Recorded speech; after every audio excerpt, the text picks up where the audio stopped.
Let's go! Hey-o.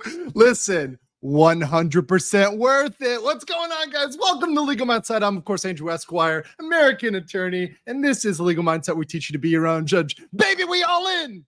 We're doing it all in. Don't worry. I'll have a summary. I'll clip it. I'll have other stuff going on. Definitely have to clip that out. Super demonetized for that, baby. But good to be here today. And of course, while I am sleeping last night, while I am literally trying to sleep, I get a call from Valiant Renegade in which I text him to go Elon himself, if you know what I mean. Let me just play the clip here real quick. This is my response to Valiant when he texts me at 7 a.m. in the morning. But go fuck yourself. Is that clear? I hope it is. Hey, Bob. So anyways, that was me with Valiant in the morning. But then again, I apologize to my boy because he was trying to tell me about the lawsuit and get me informed early. So of course, as soon as I wake up, I change the thumbnail for tonight and go all in on this, doing all the research, getting all the information, getting the complaint, reading through things. So this can be the best damn legal analysis of this case out there on the internet. And of course, we've covered Disney for a reason. We've covered Disney for a reason because we know that there is an infinite gold mine of lawsuits behind the Disney window. We are just getting started, baby. This is just the beginning of what will be a long and fruitful history between, of course, us covering the legal news and Disney. This is just the beginning, but of course, it is a pleasant surprise to be covering this today. Scorpion Black Dragon says, too soon. You awakened me too soon. Exodus. What's up, Scorpion? Good to see you guys in the chat. Good to see all the members and the OGs in the chat today. Vibe says, long time no type. May the force be with you. Yes, and you as well. I do think, oh wait, did my post not go out on locals? Okay, I will get the locals up right now. Also, if you guys want the Star Wars crawl intro, which I'll play again at 2 hours when we get later in the thing, but if you guys want that intro, it is on my locals. If you're a local supporter, you can just take that and download it. I actually paid a little bit of money for that, like $10, but it was 100% worth it. And by the way, that language is I added a little bit to it, but that's pretty much the opening paragraph, the introduction of the complaint, with a little bit of editorialization by your boy Andrew here. So that Star Wars crawl was pretty much the complaint introduction summarized. So I'm not making stuff up here. And we're going to read it today. We're going to go through the entire complaint.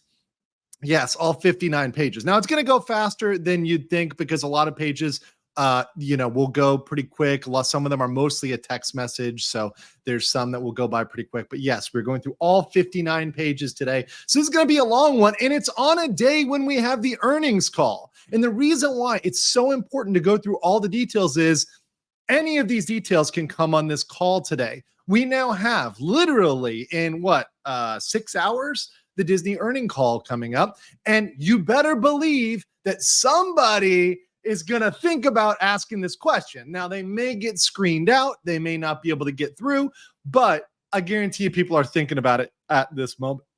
And I guarantee you that Iger is being briefed by his chief counsel on this case right now and how to respond when they get questions. Butterbiscuit92 says, is this love? What a great start to my morning. Let's freaking go. Yes. What's up, Butterbiscuit?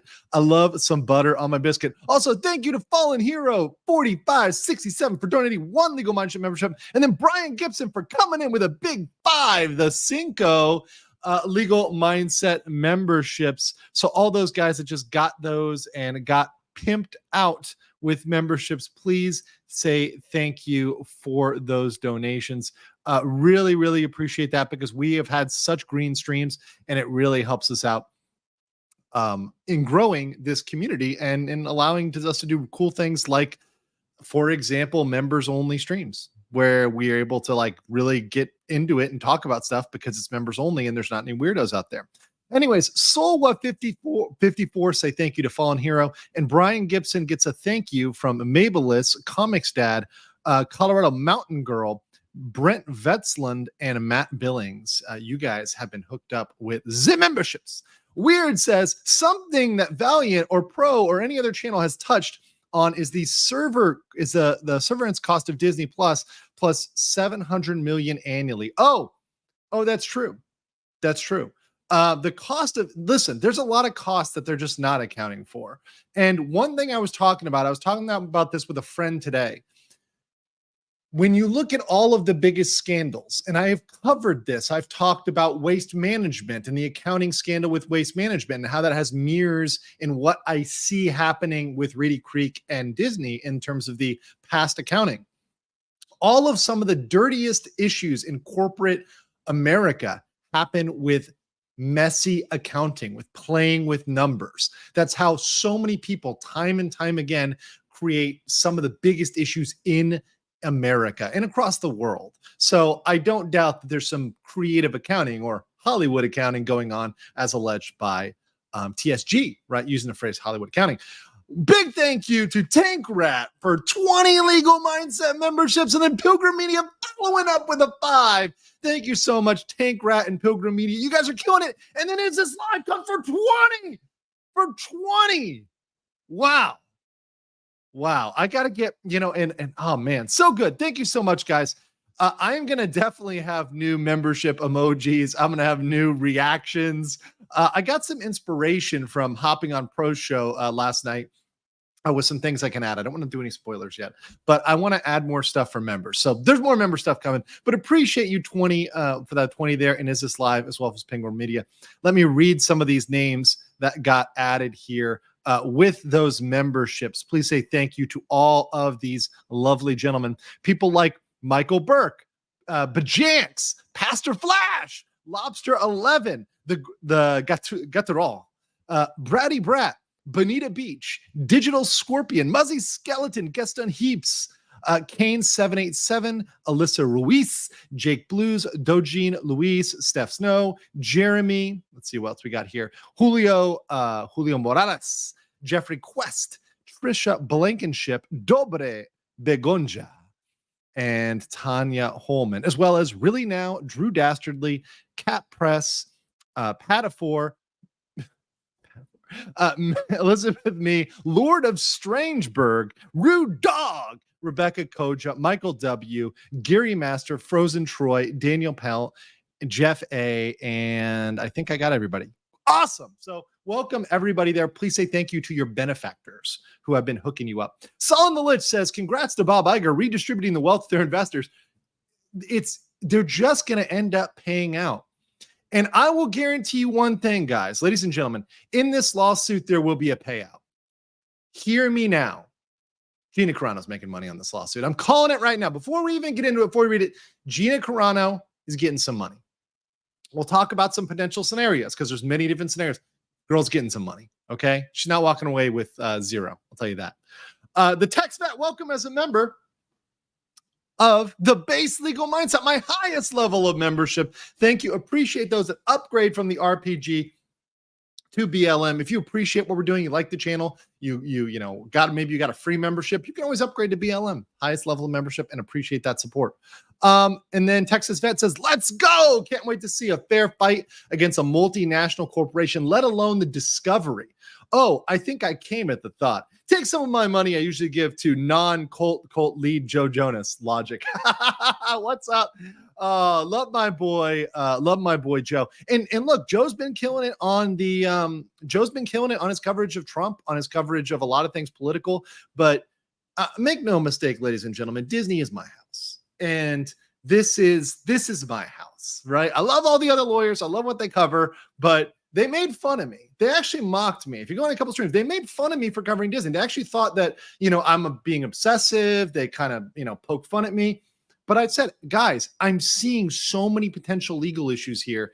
You're missing out by just not focusing on this as a huge issue in public law, in corporate law, in real estate law, property law, shareholder lawsuits, discrimination. There's so much with Disney. It's the gift that keeps on giving. And I think some of them are coming around to that. I think some of them are finally seeing the light here. Brick Cormier says, when we talk about fudging numbers, I always go back to Adelphia being shut down due to the family using the company as a personal piggy bank. Oh, yeah. I mean, and if you look at, once again, like the Enrons out there, right?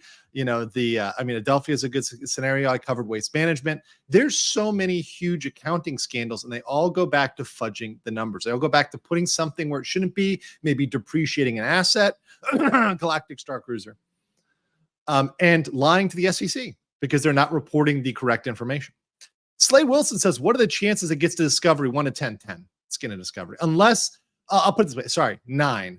Unless they decide to settle it right out of the gate to prevent it from getting to discovery. Remember, there's discovery after a motion to dismiss. This will survive a motion to dismiss. This is not Disney's lawsuit in Florida, right? Once again, remember, guys, and we're covering these Disney lawsuits. When Disney files a lawsuit, it is so frivolous, it doesn't even survive a motion to dismiss. That's how shitty Disney's lawsuits are.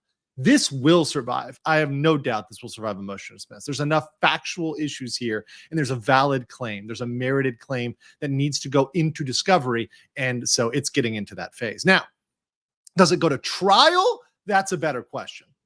That's a better question. And I'll get into that analysis because I think there's a lot deeper of analysis. Does it go to trial? Now, there's what we want versus what will actually happen. Right? And now I know a lot of people want a trial. I know a lot of people would love to see KK on the stand, right? Now, of course, if she's deposed, right? So $2 from Slade says, does that mean KK gets deposed? I guarantee, which is why I put it in the title here, Kathleen Kennedy would be a necessary deposition to this case. This goes into discovery. It will be a necessary deposition of Kathleen Kennedy. That does not mean we get a trial. We see her on the stand, and we may never see the deposition. But would she get deposed? Yes, that would be a necessary element. So Kathleen Kennedy will be deposed for this. That's something that she is not going to be able to get out of. How much did she know? How much did Disney know? How much knowledge can be imputed upon the executives? That's an important question. Weird says DeSantis should dump 1 million immigrants.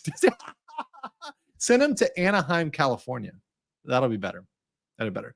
But I do agree with you. Someone in the chat says the trial will be bigger than Depp versus Heard. Are you kidding me? It would be massive because you have Elon Musk involved. You have Disney. You have Gina Carano.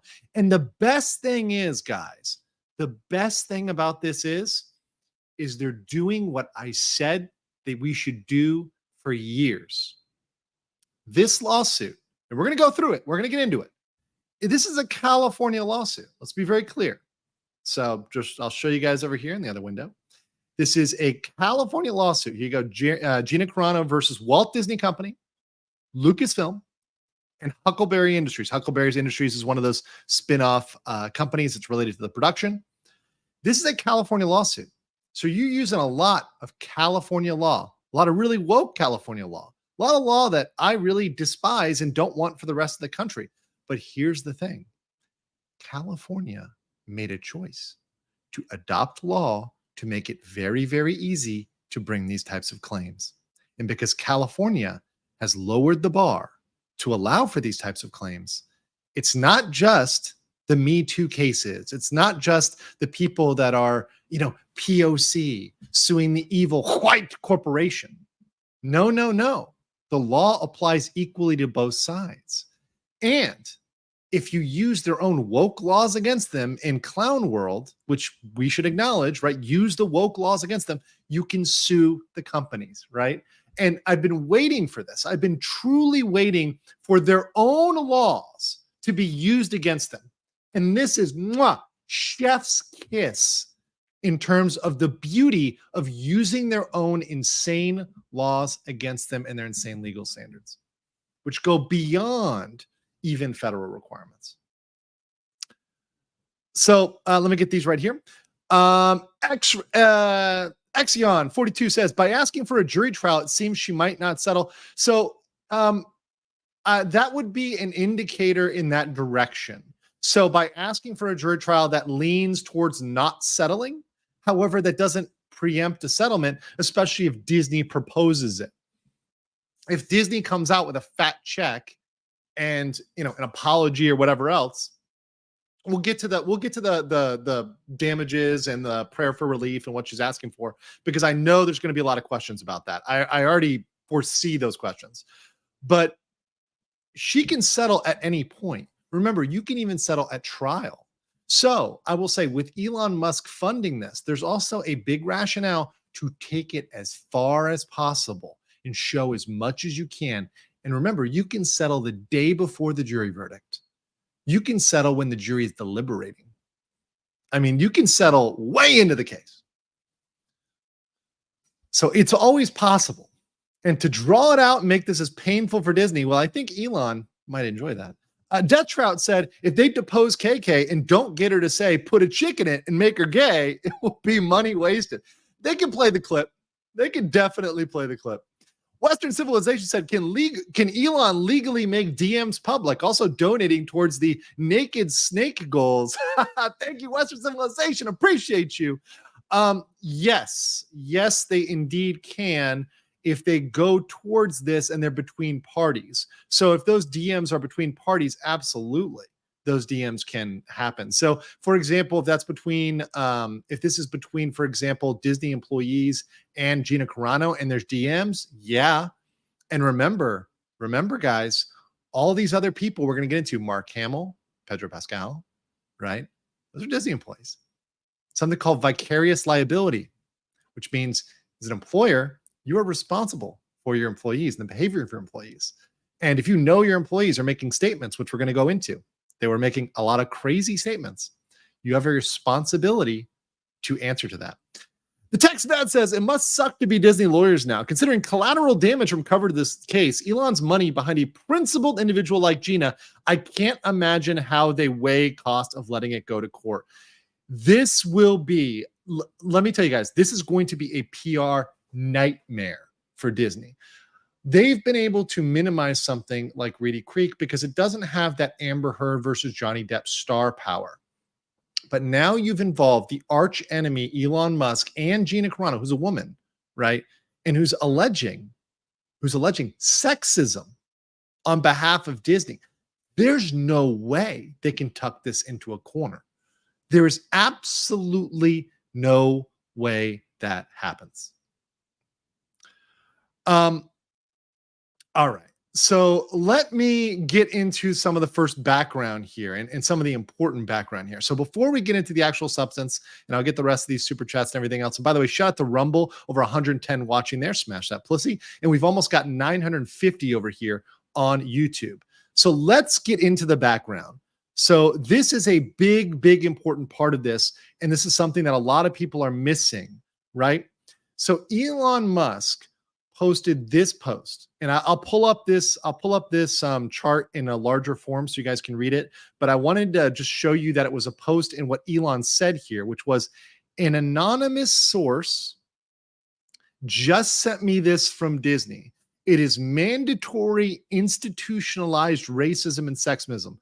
31.9 million views. So this is before February 7th. This is before at 5:44 a.m. I think that's my time. This was far before, or at least a little bit before the lawsuit dropped.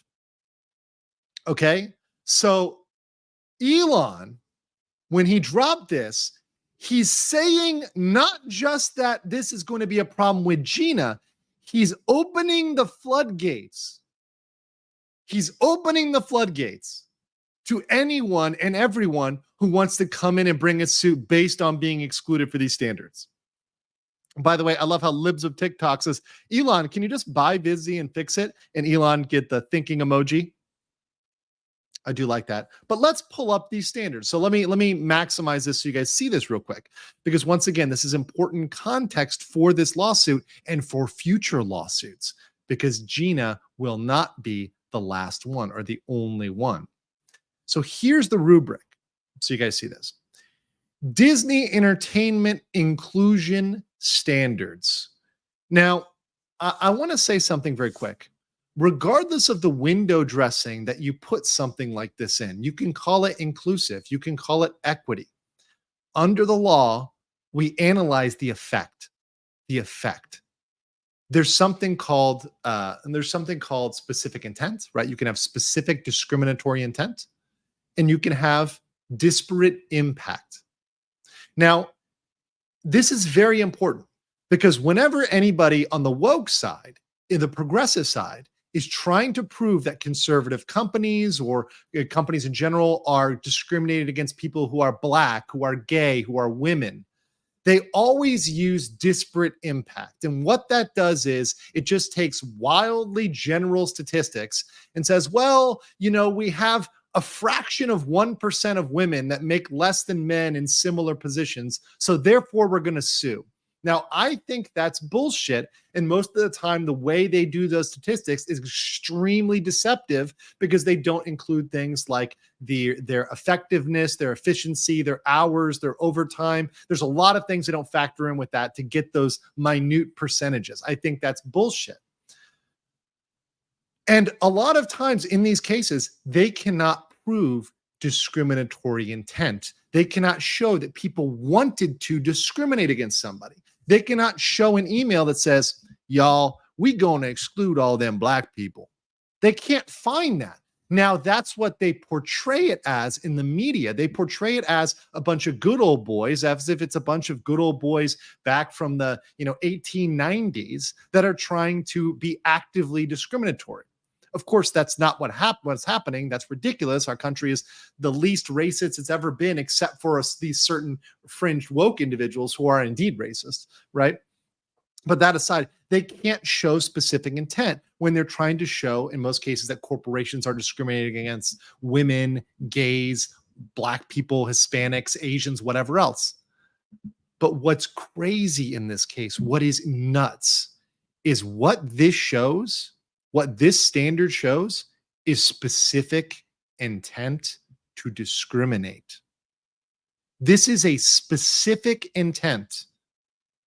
This is they putting it in words that we want people who are from underrepresented groups. And that means, by the way, the definition of this means, right? Looking at their actual or perceived race, religion, color, sexual orientation, gender identity, military or veteran status, age, disability, or other legally protected categories. So what they're saying is they want to discriminate against people who don't fall into the category they want to include. This is straight up evidence of specific intent to discriminate. This is, to me, fairly slam dunk case. And look at what they have here. So on-screen representation. Characters make up 50% or more regular or written characters are underrepresented groups. Actors, 50% or more are underrepresented. Secondary characters, meaningful inclusion.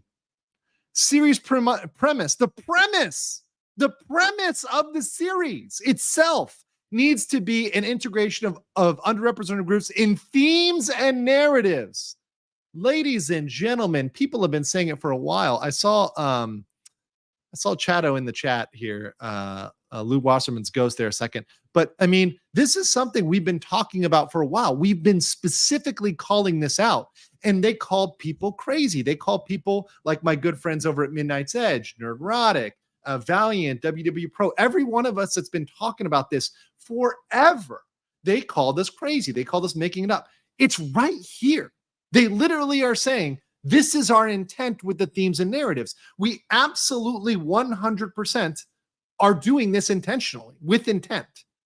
It went unsaid, but they put it in writing. And, one thing my good friend Robert Barnes says, always in cash, never in writing. Disney definitely forgot that one. And also shout out to Chato. I see him right here. Good to see you, brother. So this is where they really messed up with this. As a lawyer, this is like, did they not, to me, did their lawyers completely fail them? Were their lawyers so cucked and scared to tell them, you cannot put this in writing, right? I know you want to be discriminatory. I know you want to keep straight white males who are Christian out of your organization. I know you want to keep them out. And look, as your attorney, I get that. You cannot put that in writing. Right? It's illegal to do, but if you're going to do it anyways, at the very least, don't put it in writing. At a minimum, don't write that on a piece of paper and then distribute it. At a minimum.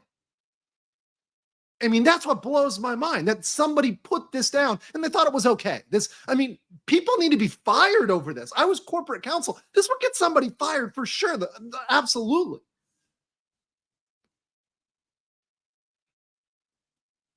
So let's continue here with the rest of this rubric. So 50% or more of producer or writing staff and 50% of co-producers or more come from underrepresented groups. Guys, can I make another point here? This is not in line with representation. To be clear, America is not 50% or more underrepresented groups, right?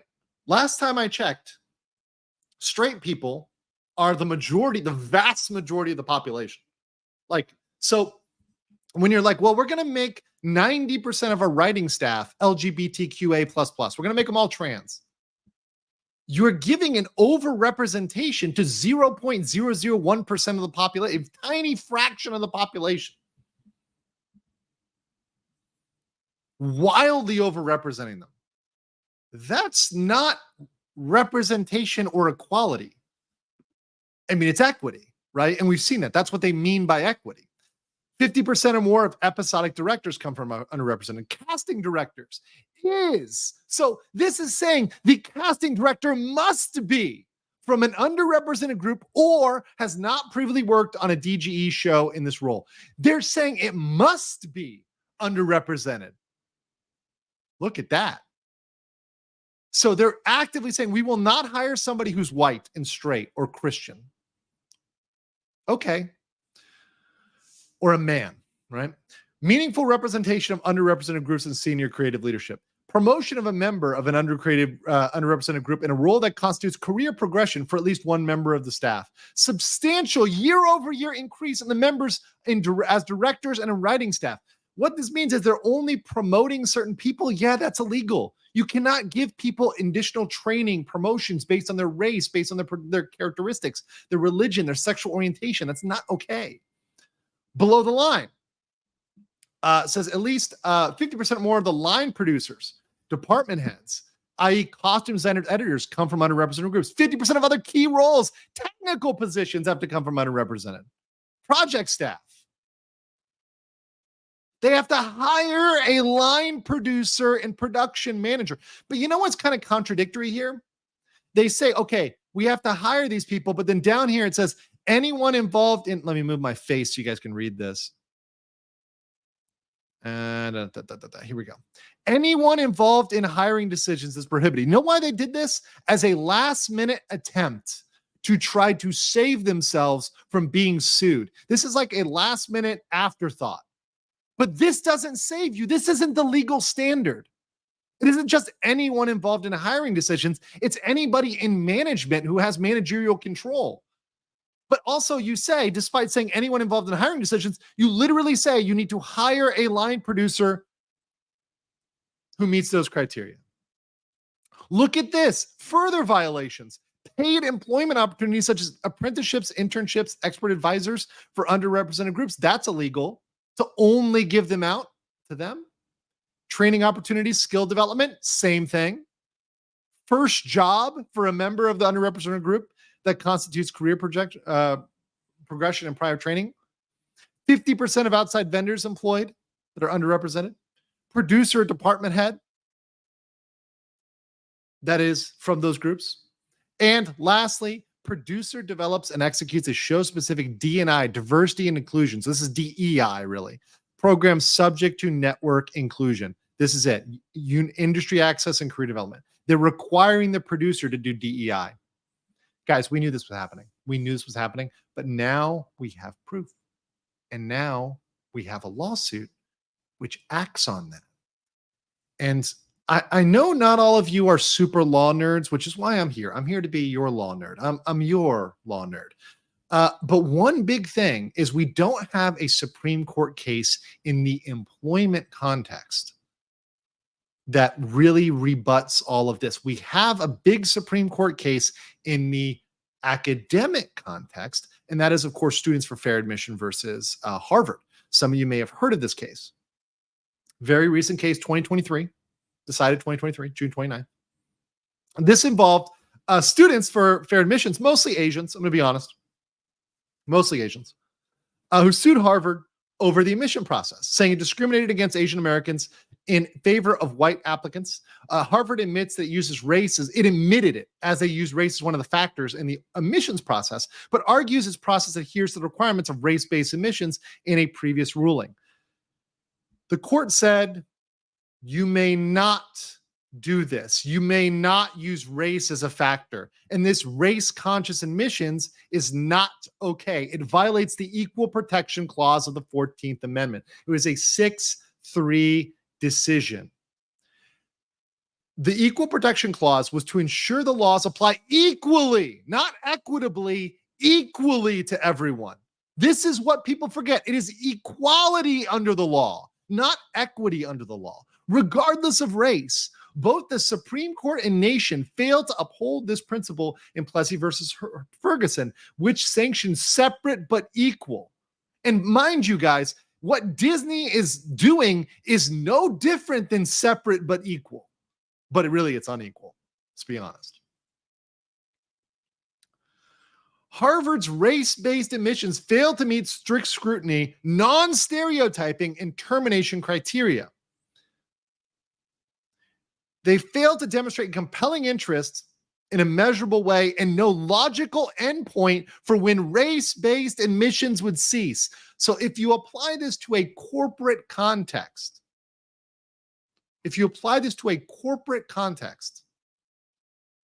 when are race-based employment decisions ever going to end? What is the end goal here? And when is that going to make the world an equitable place? At what point? At what objective point?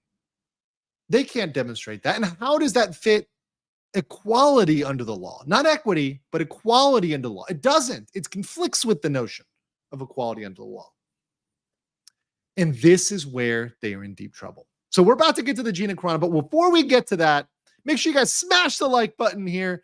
You are liking that over there in the chat, especially if you liked my Disney crawl, my Star Wars crawl, which 100% demonetized the stream hard out of the gate. Guys, please share this out because we are going to get a copyright strike like nobody else in the business. But you know what? I do it for you guys because I love you. Weird says Musk will see Gina as a tool. Look, I think you can think one thing or another about Musk, but I take everybody issue by issue. I don't believe that anybody is a pure hero or a pure villain. There are people that are way more on the villain side and way more on the hero side. A character like Iger, way more on the villain side. Someone like Elon has been doing in relative spectrum more good than harm so far in my book. But in this issue, I agree with him. Right. And I go issue by issue by issue. I can disagree with somebody fervently on an issue and say they're right here. In this case, in helping Gina sue for this, he's right. So I don't hold him any fault here. Tim Gatru says, what are the chances Disney will strictly adhere to the DEI policy when assembling the legal team to defend this? It's funny because what they do is they hire firms that are DEI compliant. But what actually that means, and I know this because I've been at these firms and I literally had a friend who was black. I had a black friend and he told me, his firm literally straight up told him, which is kind of fucked up, that he was like critical towards meeting their DEI requirement for some of their large corporate clients. So they really wanted him to stick around. He was going to leave. They offered him more money to stay so they didn't lose it. Because what they do is they make all of those folks the research bitch. And we actually saw that last night when I went over in my semi-drunken stupor, which, by the way, catch that if you haven't seen it, talking about the Germanic duck that was used in the Disney Votes site. There's a company that was hired by Disney to do their proxy counting for the future board meeting. And they talk about how they're diverse and equitable. Well, all of their leadership is pretty much white dudes, right? And all of their diversity is all the research bitches. It's all the people at the lowest end of the spectrum. So all these woke companies, all these companies that want to virtue signal, they end up doing things that contradict. And this is a very common pattern. Anytime a company talks about their climate initiatives, they're probably doing something extraordinarily unethical in a different part of the world. Just note that. So yeah, that's what's going on with them. Is this live? Says we need to work on Gina to have her say blood for the blood god when they ask her to settle. Dude, if we can get her to say blood for the blood god, that'd be great. I'm happy to talk to Gina. Also, I reached out to her law firm. She put the link to her law firm. I reached out to them and I said, I am happy to interview anybody. I am happy to talk to any lawyer about it. I'm happy to help in any way possible on this as well. I'd be happy to talk to Gina about it. But although I don't think Gina should talk about it too much, because that might interfere with the lawsuit itself, and you wouldn't want a statement of Gina being used against her. So I would be very careful. But I'd be more comfortable talking to a lawyer because they know what to talk about and what they can't talk about.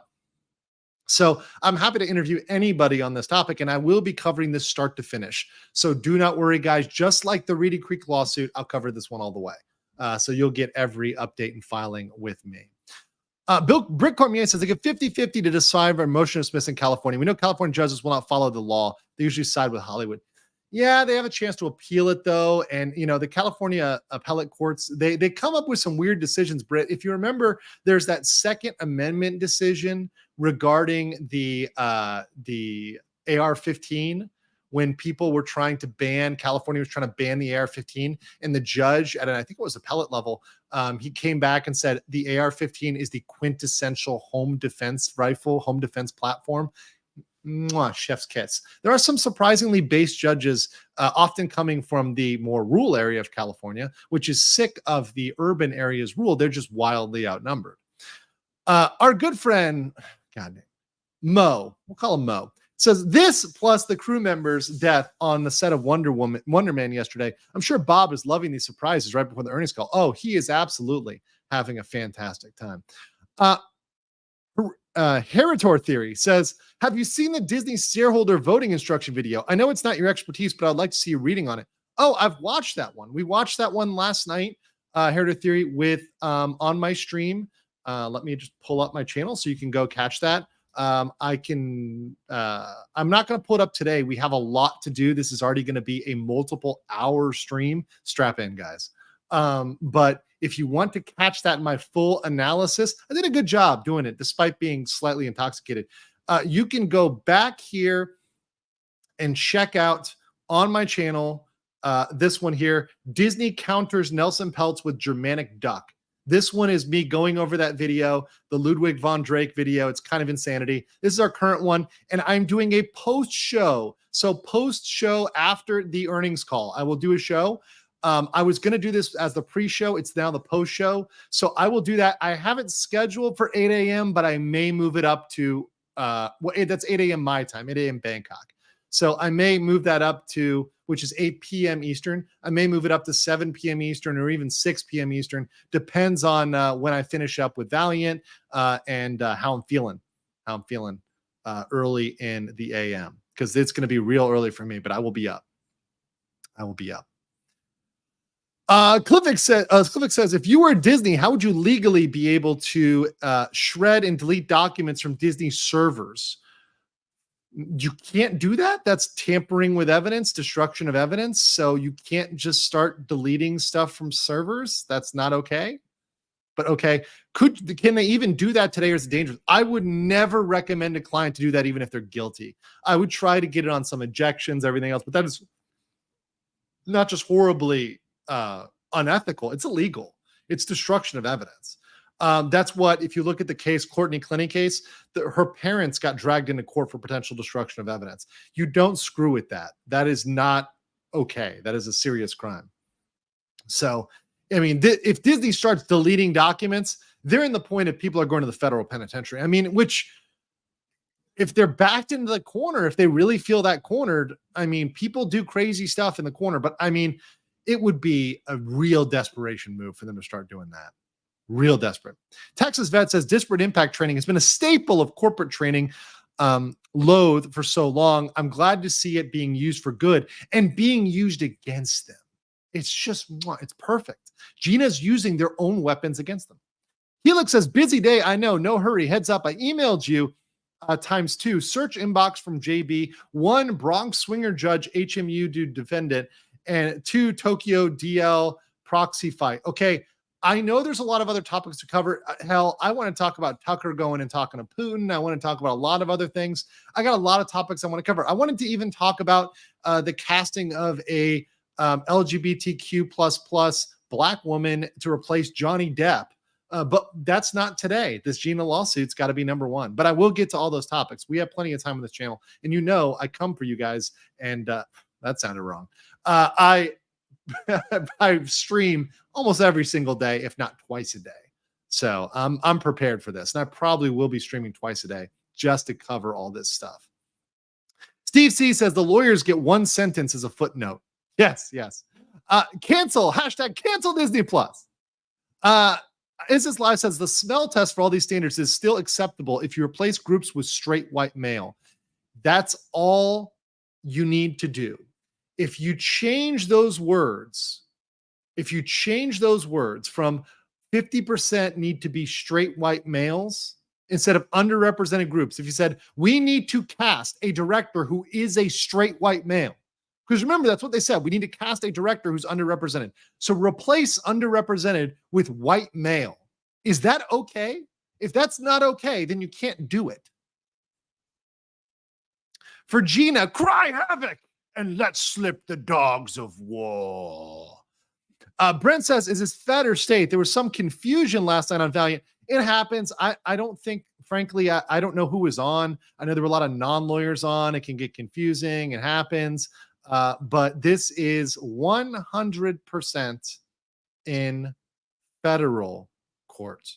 You can see that because it says U.S. District Court. Also, if you just read this and you go down to jurisdiction and venue, you can see right here, they talk about the filing of the district, and they talk about this being a diversity claim. So those who may know the law a little bit better might know a little bit about diversity claims. But if not, there are two types of claims that can be in federal court.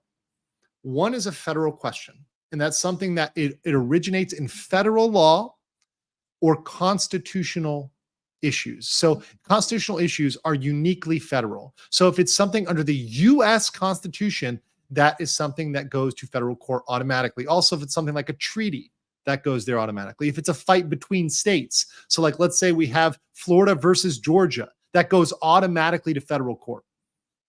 Automatically. The second type of claim is called a diversity claim.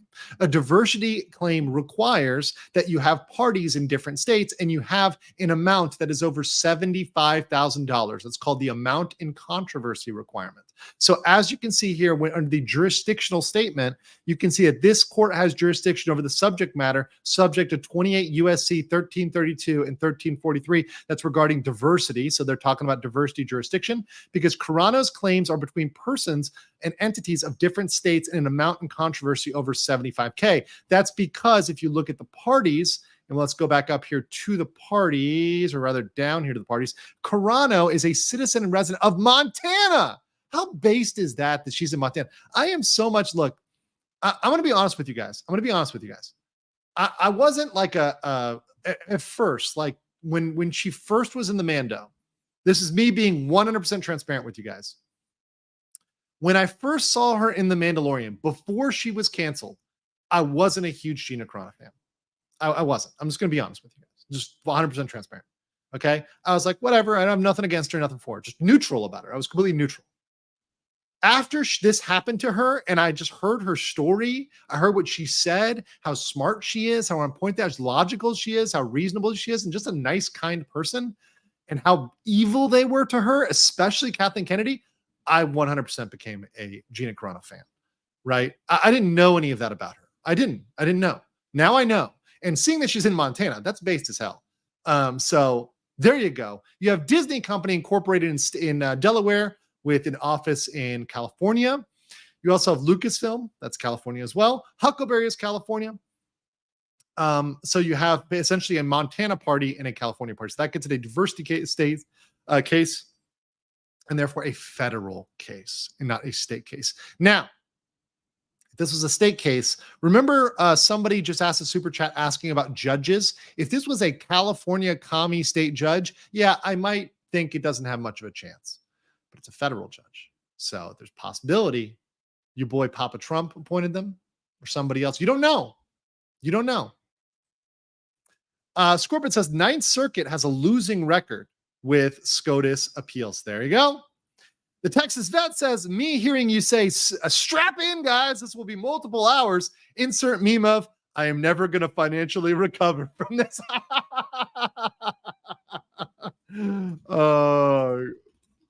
Yeah, that's great. That's great. That's a great one. I remember that. That's just a classic. Let me see if I can pull a good one up.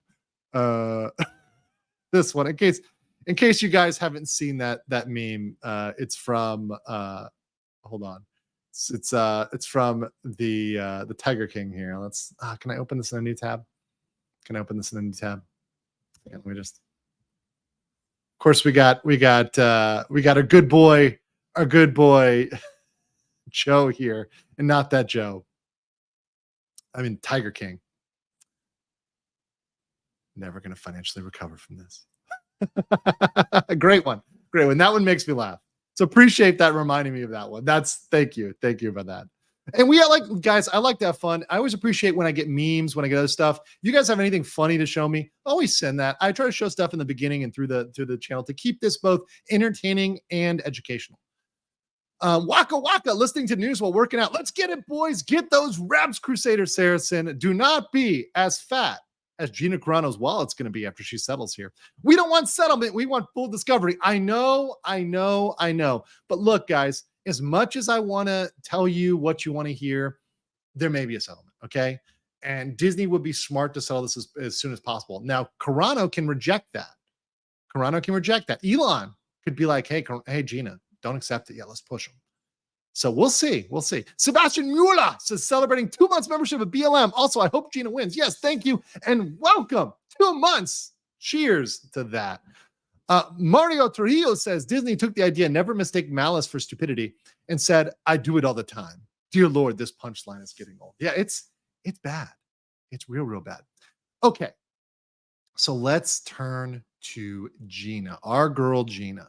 So how did this start? Now, this is the post that went down while I was sleeping. I was getting my Z's here in Bangkok. So I did not see this. Until my boy Valiant tried to call me. And even then I told him to F off. Today is an important day for me. I am filing a lawsuit against Lucasfilm and Disney. After 20 years of building a career from scratch, during the regime of former CEO Bob Chapek, mind you, this does not mean Iger is isolated, because Iger was still in his office. Iger was still a consultant. Iger may have very well get dragged into this and deposed as well. This does not get Iger off the hook because he was not CEO. And I know they're going to try to blame it all on big bag Bob Chapek, but this does not get them off the hook. Don't sleep on. I know a lot of people are going to say this, like, oh, well, it just gets him. Nope. He had decision-making power. He had influence. His files are just as open to discovery. He was working for the company. Lucasfilm made the statement on Twitter terminating me from The Mandalorian.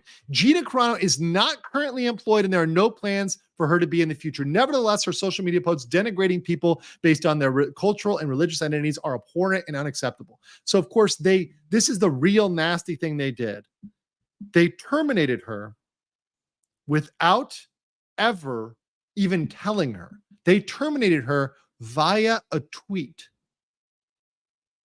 This is the most childish thing ever. In addition, it's just wrong.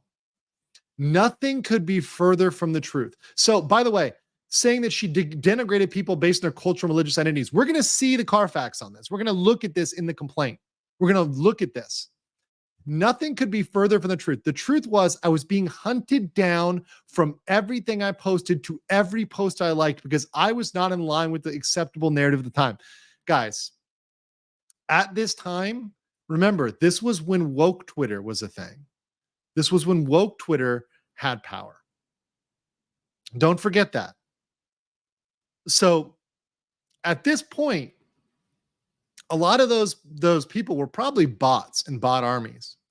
So this is one thing she was getting brigaded. She was being sending death threats. She's been sending nasty messages. We'll see those, by the way. My words were constantly twisted to demonize and dehumanize me as an alt-right wing extremist. By the way, Gina furthest thing from alt-right. In fact, she has multiple times come out and said she's not even particularly right-wing. She's not even particularly right-wing. This incident probably made her more right-wing or pushed her more away from the crazy woke left, but that's not her politics. She's not a culture warrior. She's a fighter, and in this case, an actor. It was bullying aimed at silencing, destroying, and making an example out of me. The thing is, I never even used aggressive language. I shared out thought-provoking quotes, pictures, memes, and occasionally I used my own words, not with aggression, but with respect and occasional comedy to keep the mood light during dark times.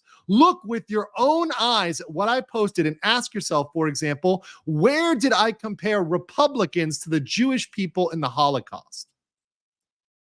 And we're going to look at that. We're going to look at this. I didn't. Ask yourself why they were calling me a racist. Was there any merit behind it or history whatsoever? No. Look at why I was being called a transphobe for making droid noises from Star Wars. Beep, beep, boop, boop. Was obviously directed to online bullies and did not in any way denigrate transgender people. Guys, I actually never got that one. Nobody ever even explained to me, how did they even, can somebody, maybe somebody like send a member chat or something explaining how was beep, boop, boop interpreted to be anti-T? I don't get that. Is it like a T is a robot because it doesn't have a gender? Like, I don't understand what the insult was there, how that was interpreted into that. I actually don't understand that. I don't get the joke, which is pretty fair because usually most leftist points, I don't get their points, especially the radical, progressive, woke side. I don't get it. It's a pronoun thing? Okay, well, beep slash boop. Okay. Okay. It's against the law. Okay. I love this. Disney fired Gina, their only strong true female. They're true. And by the way, you know what's funny about this too? And I've said this before, and nobody listened when this was said earlier, but it's always fighters. If you talk to a female fighter, and she is a fighter, she's done obviously MMA, they are more aware than anybody that they cannot fight a man, right? A female fighter, an XX chromosome fighter, is aware that if they fight someone with an XY chromosome, even in the same weight class, they're going to get fucked up. They know that more than anybody because they face reality, because reality is a fist in their face. Is somebody that could crack their skull, which actually has happened in certain cases with folks that have gone over into the women's section. It absolutely is something that matters. And she couldn't deny that. And that doesn't make her extreme. That makes her knowing what she's talking about, because she literally knows that if she faces a punch from a dude, it's gonna sting a little more if they're trained to the same degree. Now, obviously, look, if I go and fight Gina, I'm going to lose because she's a trained fighter and I'm not. Right? Training matters. But that said, people with equivalent training, equivalent, weight, the guy's going to win every single time. All right. Were my questions about masks, lockdowns, and forced vaccines okay to ask and push the subject in the light? Should we have been allowed to publicly discuss those topics at a time without being harassed or censored? This is a beautiful point from Gina. This is another reason why we should love this lawsuit. Remember COVID, guys? Remember when they said we were all crazy and that we were all extremists for saying that, hey, maybe this stuff isn't as effective or isn't needed. Maybe we don't need to force this on children in our military. And they attacked all of us and tried to put us in some cases in jail, freeze bank accounts if you're in Canada, put you in a concentration camp if you're in Australia. Remember that? You guys remember that? Pepperidge Farm remembers. And it's funny because this brings this back up. And you now have a situation when a jury looking back would be like, yeah, that's a legitimate question, because it was a good question. And even people that are moderate will say, yeah, we should have asked more questions about COVID. If I talk to a regular person on the street, they'll be like, yeah, that was kind of weird, wasn't it? Even normies will agree to that. Even normies will agree to that. So that's a great point and a great addition to this. Hollywood says they support female representation, equal rights. Oh, this is great. This is great. Why then were my male co-stars permitted to speak without harassment and re-education courses or termination, but I was not afforded the same right to exercise my freedom of speech? This is hilarious. Okay, somebody in the chat, by the way, said I'm 3 feet taller than Gina. Look, okay, if I got some training, maybe, okay? If I go take Muay Thai for like a couple months, maybe, all right? I'm not going to. Anyways, continuing. Artists do not sign away our rights as American citizens when we enter employment. I have spoken to all my co-stars since I was fired, and there's nothing but care and kind words between us. I respect their right to free speech. Even Pedro Pascal with his nasty ass opinions. We're going to see them. Mark Hamill with his disgusting posts. And do not have to think the same on every issue to be their friends or work with them. And I know how they feel towards me. She's a very kind and thoughtful woman to say this. Okay. A couple months ago, Elon Musk. Here comes Sugar Daddy Musk. Tweeted that if you've been fired from using the platform X for exercising your freedom of speech, he would like to offer those people legal representation. Quite the noble offer, but never in my wildest dream would I have thought anyone would have taken my case against Lucasfilm and Disney. Still, I did respond back with, I think I qualify. And thousands of people agreed. I did not expect anything. And neither did I, folks. Neither did I. Frankly, I thought, Gina's not going to do it. This isn't going to happen. They're not actually going to do it. Oh, so happy it's happening. To my surprise, a few months ago, I received an email from a lawyer who'd been hired by X to look into my story. Turns out, after sending them as much information as I could gather, my now lawyers and X believe wholeheartedly in my case and moving forward. And so do I. I definitely believe this can get some traction and get into discovery. I would like to express my deepest gratitude and thank you to Elon Musk and X for giving me an opportunity to bring my case to light. As for me, I would love to pick up where I left off and continue my journey of creating and participating in storytelling, which is my utmost passion and everything I worked on so hard for. It has been difficult to move forward with the lies and labels stuck on me. Look at this. Look at this. Guys, this is something that only a lawyer might spot. I think my non-lawyer brethren might not spot this. What does lies and labels imply? In the chat, let's poll you guys. You guys have been paying attention. If someone is telling lies about you, what cause of action might you have? This is it. Are you guys being educated out here? Are you guys just like sitting here and drinking beers and dozing off? Guys, come on. Quick test. Professor Mindset. Okay, experiment. 626 got it right here. Also, some people say libel as well, which is related to defamation. So you got that too. Dave Post got that, right? Some people got that right here. Danielle's got it. Slander, libel, defamation. Those are all related. Just matters what the median is, right? What the median is between slander, libel, defamation. All those things. Also, false light. We talked about false light the other day, right? You guys got it. Okay, you guys are paying attention. You guys are paying attention. I appreciate y'all because you are actually learning here on the Legal Mindset. Appreciate that. This I need to apply for a CLE. I need to give you guys CLE credits. So what she's saying here is that even in this case, if we get enough discovery, we may also have a defamation case. Your boy is here for it. Backed by the most powerful entertainment company in the world, I'm grateful someone has come to my defense in such a powerful way and look forward to clearing my name. Thank you to all the people who have supported me and made your voices heard. I pray God blesses you and every one of you. With love, Gina. I mean, God bless Gina. She's so sweet. Like, this is just nice. Now, I sent an email to Carano lawsuit at Schaefer Jaff. Schaefer Jaff, get back to me. Your boy's covering this. Get back to me. 2.9 million views. So yeah. That was the one that started it off and got people looking at that. Now, of course, there are haters, right? And let me not play around here, whatever else. There's for sure haters. In fact, there's already people that without even reading the lawsuit, let me read just one comment here, right? And this is like I'm just gonna, and let me pull up his profile photo just so you guys see it here, because you're gonna need to look at this. Oh boy. Okay. It's always these people, right?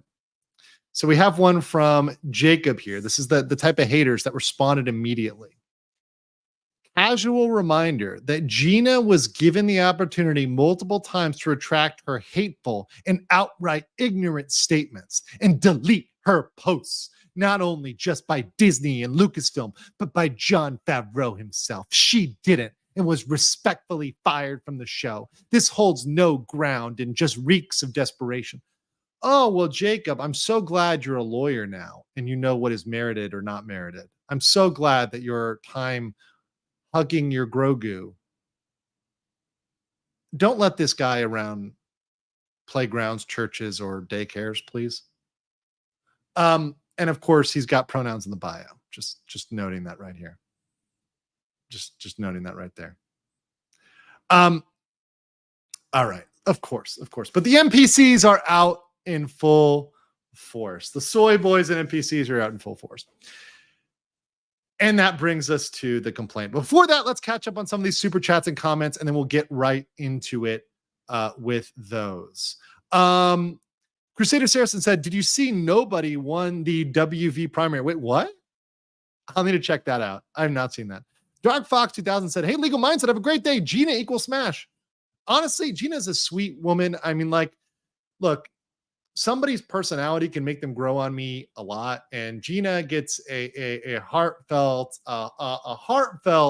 legal principle smash here because she is absolutely 100% somebody that, in this case, I can get behind ethically, morally, and her case is going to absolutely smash Disney in the wallet. Right. So, yeah, I'm definitely behind Gina on this. Britt Cormier says she used them as her pronouns on Twitter after being bullied to put her pronouns in her profile. To conform with the Disney standards. See?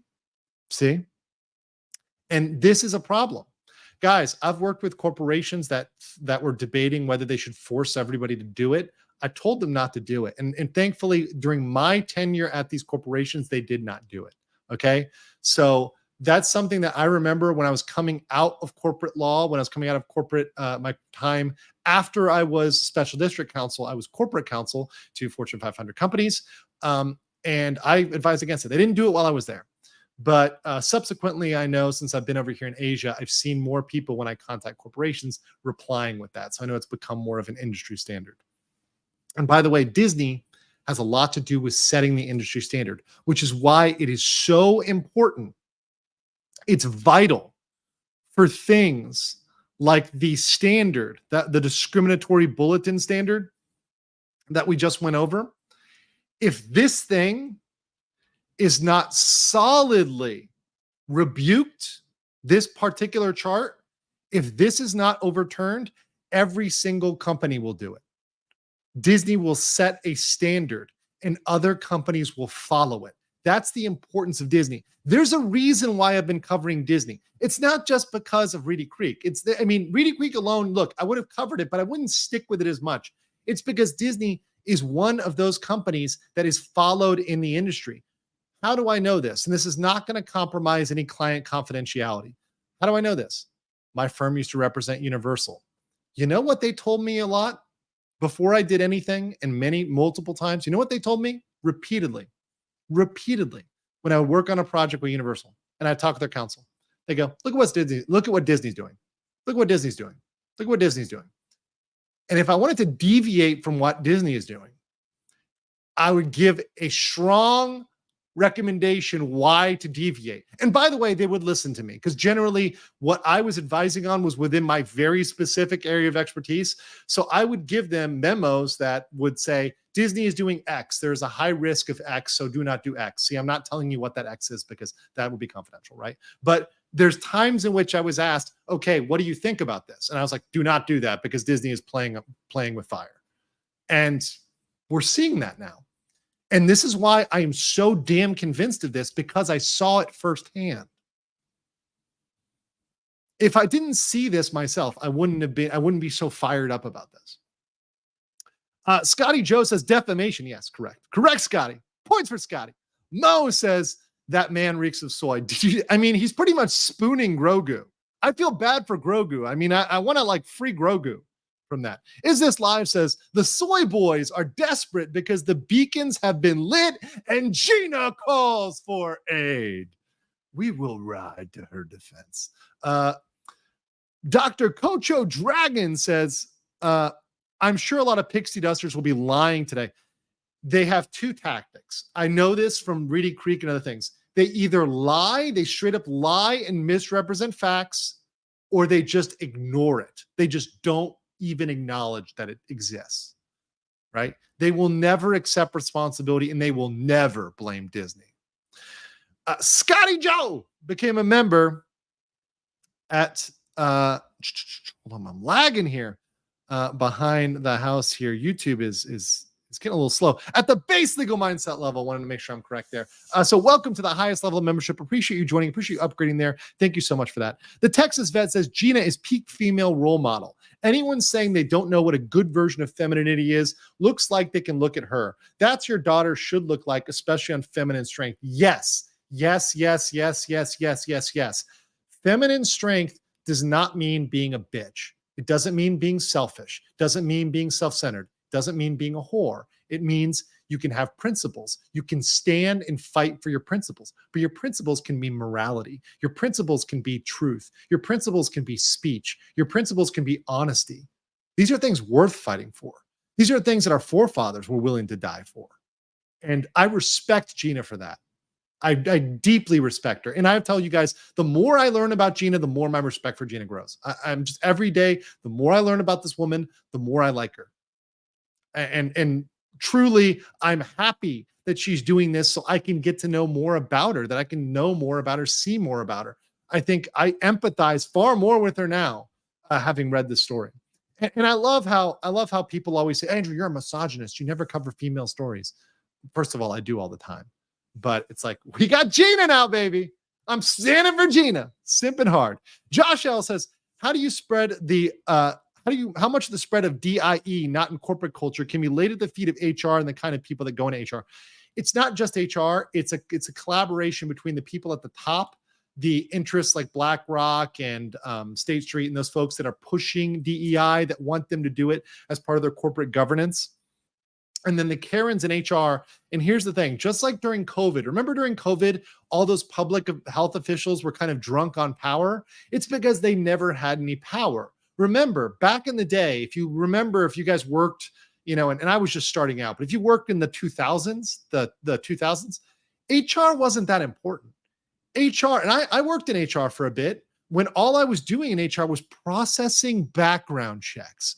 I was making sure people weren't felons. This is when I worked at a small conference center. I actually had like 6 jobs, right? I was like dorm dad for a bunch of summer workers. I worked in public works. I was doing HR. I was grant writing. I was doing a ton of things, right? But in addition, I was even helping them with the website, and I'm like super incompetent with website stuff, which is really sad. But that said, HR was just running background checks. Now it's all these policies and procedures and preaching, and they gave them this power and they got drunk on it. Just like the public health officials during COVID. And it is the most pathetic people that end up getting drunk on that power. Mario Trujillo said, don't forget, have Chapek go on record saying Iger never stepped down. I was a glorified figurehead. Kill the Iger return to save Disney. This, my friend, Mario, in addition to the Reedy Creek stuff, whenever that's filed, but this case is filed, the Reedy Creek criminal charges are not yet filed. This case is one of the first instances where we can have, and we would have, a deposition of Bob Chapek where he can point at Bob Iger and say, even when I was in charge, Iger was going behind the scenes on this stuff. Imagine that. That's how you get Iger on the stand. And that's how you expose the dysfunction at Disney. Guys, the legal possibilities here the whole new world of messing with Disney is just absolutely is absolutely beautiful here. Scorpio Dragon says the Nevada primary, none of these candidates, 63%, Haley 31. Oof. Obviously none being Trump, I believe, right? Because is that how they wrote in Trump? Last, there's just a basic comment from Chado who says, Andrew, I said yesterday on Pro's show, this tells every other actor, director, writer in Hollywood, do not work for Disney because it will screw you over. Yes. And that's what, by the way, with the TSG lawsuit, same thing with the TSG lawsuit, right? Same thing with the TSG lawsuit. It tells financiers, don't give Disney your money because they're going to screw you. They're going to screw you. And again, he says, if Chapek can testify to that, it applies to everything else. Yes. It opens the door, opens the floodgates. That's what I'm here for. That's what I'm here for. All right. Let's get into the complaint. Now, we're going to jump right into this, and I'm going to move through it as quickly as possible. But we are going through the entire complaint. So, guys, this is probably the only stream where you're going to see something like this. So it is going to be more detailed. This isn't a summary because, look, a lot of other people are going to do a quick and pithy summary of this, but they're missing details. And unless you know the details for yourself, you cannot be your own judge. That's the name of this channel. That's what we do on the channel. We do a deeper dive than other folks. So strap in. I will, after this video, do a summary. I will do a quick summary video that's 15 to 30 minutes that just summarizes it quickly. This is not this, okay? So here you have the attorneys for Gina. They're from the Schreier Jaff lawsuit, law firm that filed this lawsuit. It is in California. It is a federal case. Jury trial is demanded. It is Gina Carano as plaintiff individually. This is not a class action, although we may get other people filing similar cases. We may eventually end up with a class action, but right now this is just Gina, right? Also, so awesome to hear people like, this actually makes me really happy. John says, I just found your channel when I popped my YouTube recommendations. So sub to you. I'm watching you from Friday Night Tights. Awesome.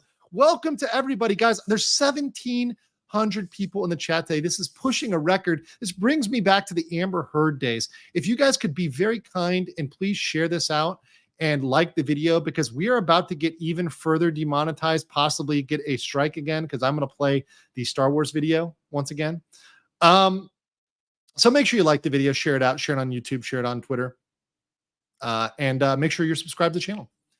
The complaint says Gina Carano, through the undersigned counsel, files the complaint for damages and equitable relief. And we're going to get into equitable relief is things that are not damages. And she is requesting a very interesting equitable relief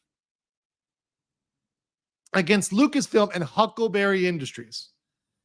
Now, this is the introduction here, but in lieu of reading this introduction, I think we got to play the Star Wars crawl again, because only some of you were here, and you're going to see how when we read this, it mirrors what I had to say. So I'm going to play this one more time. Strap in for those that didn't see it. For those that saw it already, you can see it one more time, but this is, of course, a short time in a galaxy not so far away. Take it over, Gina.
That's of course fair use.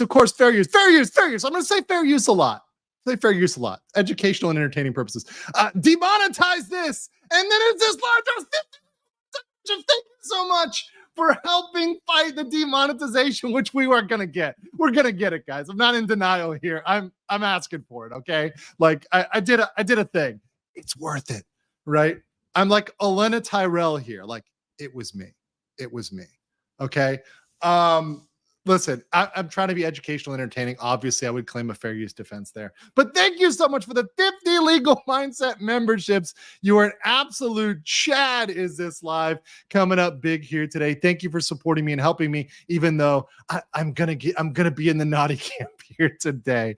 And there's so many of you that get these memberships, including, by the way, I see my good friend Lorena Creel. She just got gifted a membership. She's over there lurking in the chat. I see you, girl.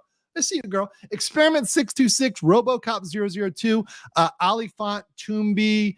God, it's lagging. It's so many people that got added here. Gavin House, Fat Elvis, aka Mad Max, Laughing Gasser, Unacceptable Views. I can't even read them all. It literally is freezing right now trying to read all these. Joe Cool, Terry Winslow, New Max. Look, if you just got a membership, say thank you to This Live. Okay, say thank you. And then Jay drops 10. Thank you so much. Say thank you to Jay as well, guys, because Jay just hooked it up. And literally, YouTube is not even done giving out the ones from Is This Live, so I don't even know who's getting Jay's right now. But thank you, Jay. Appreciate you supporting my channel. Appreciate you guys coming up big. You guys actually literally make this possible. Thank you. And you guys make my round-the-clock coverage of Disney possible. So thank you so much for your support. Brent Wolf with $10 says, would it be better to have a class versus a death at 1,000 cuts from multiple Elon-funded lawsuits? Which would be more damaging for the D? Multiple lawsuits. Class action can have big damage, but that's not the defending multiple lawsuits from a PR standpoint. What you're fighting with Disney is a PR war, and what you want to win a PR war, in my angle, if we're going with lawfare, you want to file a bunch of lawsuits so we can say Disney has 30 lawsuits, 40 lawsuits against them right now. By the way, right now they're up to at least half a dozen. I need to get an accurate count, but they have about half a dozen major lawsuits going on right now in major legal efforts. So that includes, by the way, I would count 2 for Florida. So right, appealing the federal decision in the state court, that counts as 2, right?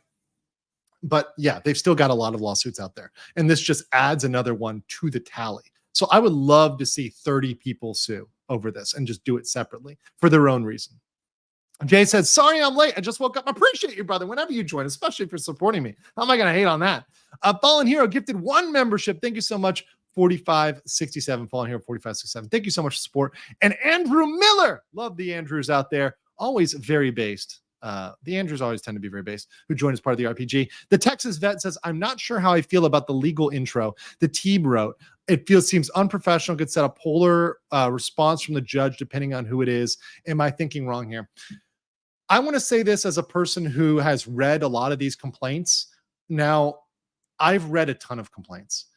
This is what's called the introduction. Okay, so let me show you right here. Okay, and let me pull down your chat for a second. This is the introduction. The introduction allows you to get creative. It's like a part where you can get narrative. It's only 3 paragraphs. This is actually very short for an introduction. It's much shorter than Disney's. If you look at stuff like the thing that Disney filed against Ron DeSantis, they always try to get cute in the introduction because you can do it. This is supposed to be like a summary of the case and something that's pithy, it's catchy, and you know this is the area that's going to get the most PR because most people are lazy. They only read the beginning and the end. This is human psychology. It applies to lawsuits as well. Also, judges are human beings. They only remember, they're just like everybody else. Yes, they read the law, but they focus inordinately on the beginning and the end, just like a story, right? Most movies that are good, you remember how they opened. Right? I remember Terminator, how Terminator materialized completely materialized like naked and went into the biker bar. And then at the end of the bar, and at the end of the movie, how he's melting the liquid metal Terminator. Like you remember the beginning and the end, right? The middle you might get mixed up. That's just how humans think. So it's recency and primacy. Thank you, Onawal. Appreciate you. Appreciate you guys. You guys are smarter than me in many cases, but this applies to judges too. It's not unprofessional. This is actually sound logic. I know that some people may say it's the law. It should be totally uptight. Yes, but that's not how humans work, right? Jurors, same thing. You should be able to just argue the law, but frankly, that's not how it works. Emotion is a big part of swaying a jury. Emotion is, and that's just acknowledging facts. And unlike the progressive woke idiots, we acknowledge facts here on this channel. Look, I will tell you the law, but I'll also talk about how people's emotions are engaged, because that matters. That does matter. As much as somebody accused me of saying, I think some other lawyer, I forget who it was, said, "Oh, Andrew, you're saying that law is all critical and it's all objective." No, I never said that. Of course there's emotional appeals, right? Of course. But you should know both the law and how they're appealing to emotion. Understand both. All right, so let's read this. A short time ago in a galaxy not so far away, defendants made clear that only one orthodoxy in thought, speech, and action was acceptable in their empire: wokeness. And those who dared to question or fail to fully comply would not be tolerated. And so it was with Carano. After 2 highly acclaimed seasons of The Mandalorian as Rebel Ranger Cara Dune, Carano was terminated from her role as swiftly as her character's peaceful home planet of Alderaan had been destroyed by the Death Star in an earlier Star Wars film. All of this because she dared voice her own opinion on social media platforms and elsewhere, and stood up to the online bully mob who demanded her compliance with their extreme progressive ideology. Defendants' wrath over their employees' social media posts also differed depending on sex. This is huge. Right here, she is making a claim on discrimination based on sex, saying that as a female, she was treated differently than men. This is huge. This is using their own woke logic against them. Even though the Force is female. Guys,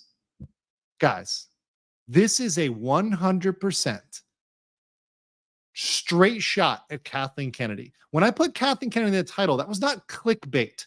That was me saying Kennedy is complicit in this. That's a shot at Kennedy. Defendants choose to target a woman while looking the other way when it comes to men. When Carano was fired, defendants took no action against male actors who took equally or more vigorous and controversial positions on social media. The rule of law, yes, great argument. I love the rule of law, still reigns over the defendant's empire, and Carano has returned. That's why I say the Carano strikes back. That's why I entitled that video. To demand that they be held accountable for their bullying, discriminatory, and retaliatory actions. Actions that inflicted not only substantial emotional harm, but millions of dollars in lost income. The court has jurisdiction over the subject matter of this action pursuant to 28 U.S.C. 1332. So I told you guys this is a diversity claim. That's why this is in federal court, not state court. The venue is proper because it's in California. They also are bringing the action under certain California government codes. So like I said, there's a baseline set by the federal constitution, by the federal government, but the state can add in different layers. And in California, you have extra laws because, well, California likes extra laws. They want to be Europe. They want to regulate you to death. That's California. So they've got those added in here to the complaint. Carano requested and received a notice of the right to sue from the Civil Rights Department. This is something that's required because you are required to exhaust your administrative remedies before you file a suit. This is required when you file certain types of civil rights claims. So when you do a civil rights claim, oftentimes you have to exhaust your administrative remedies. That's necessary as a condition precedent. That means a requirement to file the suit. So they have a notice and a true copy of that attached as Exhibit A. Real quick here, getting these super chats.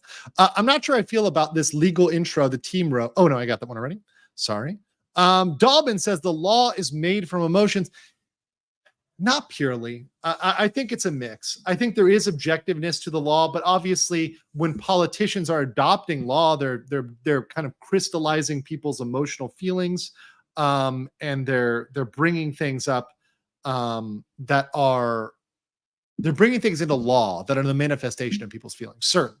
Fidel Perez says, should Gina be going after DEI, says ESG and BlackRock, to establish a pattern of other companies they invest in? Okay. We're gonna go into more of the cause of action later on, but I'll say preliminarily, Fidel, I will answer more about this when we get into the cause of action. Okay. So I don't want you to feel like I'm skimping out, but here's your preliminary answer. We need discovery. When we get discovery, this lawsuit can expand. She is very smart to be going in this way. So when we get discovery, you can add claims. If you later subsequently find out that there's other things that are in the record, there's emails from, let's say, Kathleen Kennedy, maybe committing some sort of slander, libel, defamation, right? You can add claims. If you get emails from BlackRock or DEI that can be, or BlackRock or whoever else on ESG and DEI and saying that they need to fire her as, to be compliant here. Well, yeah, that's something that can go through, but we need more proof. We need more proof. We haven't seen enough yet that is actionable. We've seen enough to get angry, but legally actionable is different. And look, I'm, as much as I want these lawsuits, as much as I want to take it to all these folks, as much as I want to bring them down, I want to bring down KK and Iger as much as anybody else. I'm not going to tell you that something has merit when it doesn't. This is not legal. Okay. Yes, shots fired. Sorry, but sorry, not sorry. This is not legal. I'm not going to tell you something that's blatantly not true, or tell you there's evidence it doesn't exist yet. Now, can it exist? Yes, it can exist during discovery. That's the phase in which we get those emails, the depositions before trial. Right? Steel Curtain says the chickens have come to roost. Boy, do I love a good roast. Get them, law nerd. This is the nerdiest of law nerds. I mean, we're talking about diversity jurisdiction. How I never imagined I could have nearly 2,000 people. In fact, actually, let me check Rumble right now. Rumble has 2,000 people. I have 2,000 people watching across multiple platforms, hearing me talk about diversity jurisdiction and the exhausting of administrative remedies. I never thought that before. I love it. I'm here for it every day. It's great. Scorpion Black Dragon says, Kevin Bacon in Animal House said, stay calm. All is well. We'll get there, right? In Thailand, they say, sabai. We're going to, we relax, we're going to get it all in good time. There's no rush with Disney. There's no rush. They will keep being the thing that provides. Every day when I think, am I going to have a topic to cover with Disney? I go to bed, I wake up, and the manna from heaven droppeth from the sky. Scotty Joe sends 5 Legal Mindset memberships. Thank you so much, Scotty Joe. Appreciate you supporting and hooking people up there. Gosh, we've had so many. We're at 120 new members. Our record was, I believe, 360. That was like a crazy night, but we're getting up there. We're doing pretty good. Fidel Perez says, thanks. Was thinking about those others that could basically get the same treatment and are connected to the BlackRock, Vanguard, and State Street Mafia. Look, I am all for taking those guys down. But it has to be done right, and it has to be done with due process. Look, it's like what's happening with Trump.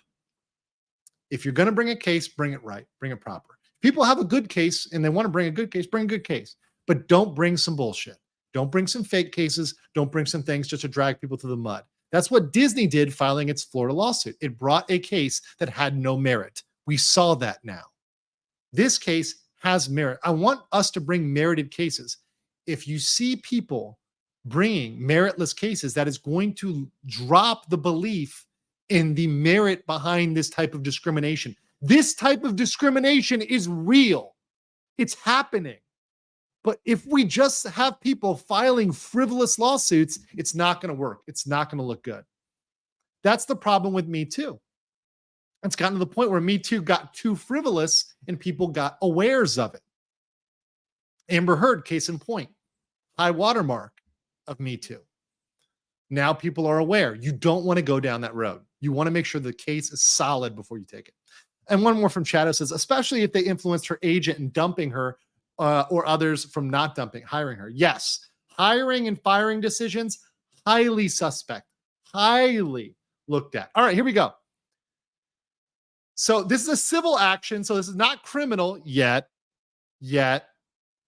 By the way, it's criminal if you guys haven't smashed that like button. We are only at 970 likes. Let's get up over 1,000. So please, if only 30 of you or 20 of you at this point smash that like button, it'll get us up there. And the pussy is looking kind of naked over there, guys. I'm kind of sad. The pussy over there on Rumble only has 56 people smashing it out of 200. Come on, you guys can do better than that. Get in there.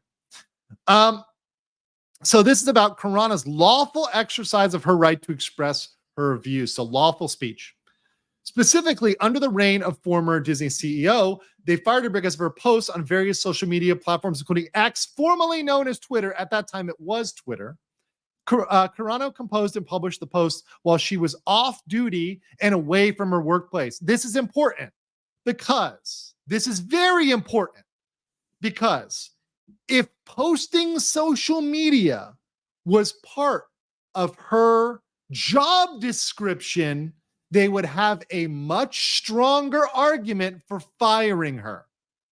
If posting on social media was her job and it was in her job description, she was a social media manager, or even if it was written in, like it's her job to tweet, then this would be a weaker case. And in fact, it might be a meritless case. Not entirely, but it'd be more difficult. Let's put it that way. But it wasn't. She was not social media manager. That was not her job. Therefore, more merit. Scorpion says, it's my son tithing for the Church of Legal Mindset. Hallelujah. Smash that like button. Pass the collection plate around. We are going to have a grand picnic with Disney. In her post, Carano expressed her personal political views, opinions, and beliefs. In retaliation for these exercise of free speech rights, they terminated her employment. So wrongful termination there. That's a pretty clear jumping out to me as a thing. And took retaliatory actions. So you know when Disney called it retaliation for DeSantis, you know why they said that? Because it's projection. They're the ones that retaliate. They're the ones that retaliate. It is Disney that does this. And can I get an amen? It is Disney that retaliates. They were projecting the entire time. Further, defendants treated Carano differently than her similarly situated male coworkers. This is the exact legal language you need to prove discrimination. And we got an amen, amen, amen, amen. Oh, Lord. All right. I almost was a pastor, guys. Fun fact about Legal Mindset.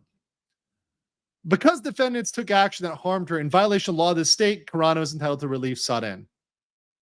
So all of this, we're not going to go through the parties again. These are obviously Disney, Lucasfilm, and Huckleberry. Huckleberry is a subsidiary that was dealing with this particular casting. So they always spin off subsidiaries in order to deal with filming. They were all joint employers of Carano. So she answered to all of these masters, and thus they are all brought in. And they're treated as a single integrated employer. This is also important for bringing in Bob Iger, not just KK. So everybody who is in there is brought in. Okay, so some facts. Her career took off. She was a successful martial arts fighter before she was given the opportunity to try her hand at movies.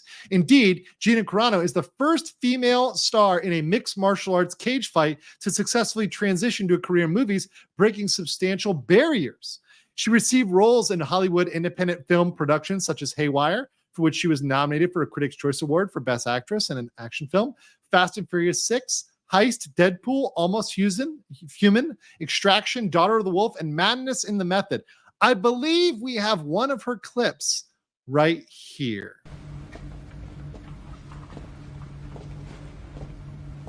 A few moments later.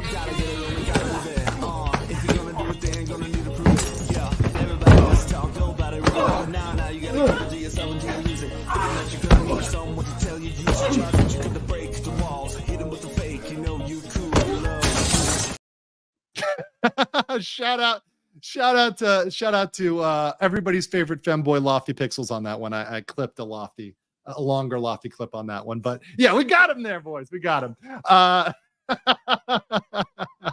I'll be using that one. A couple times. Don't worry, that one will come back. Okay. Making sure you guys are awake out there. So no, she did a lot of things, and she can do a lot of things. Look, she can do MMA. She was acting. She was doing a lot of stuff, and she turns out, now that you see her, she's actually a really smart woman, right?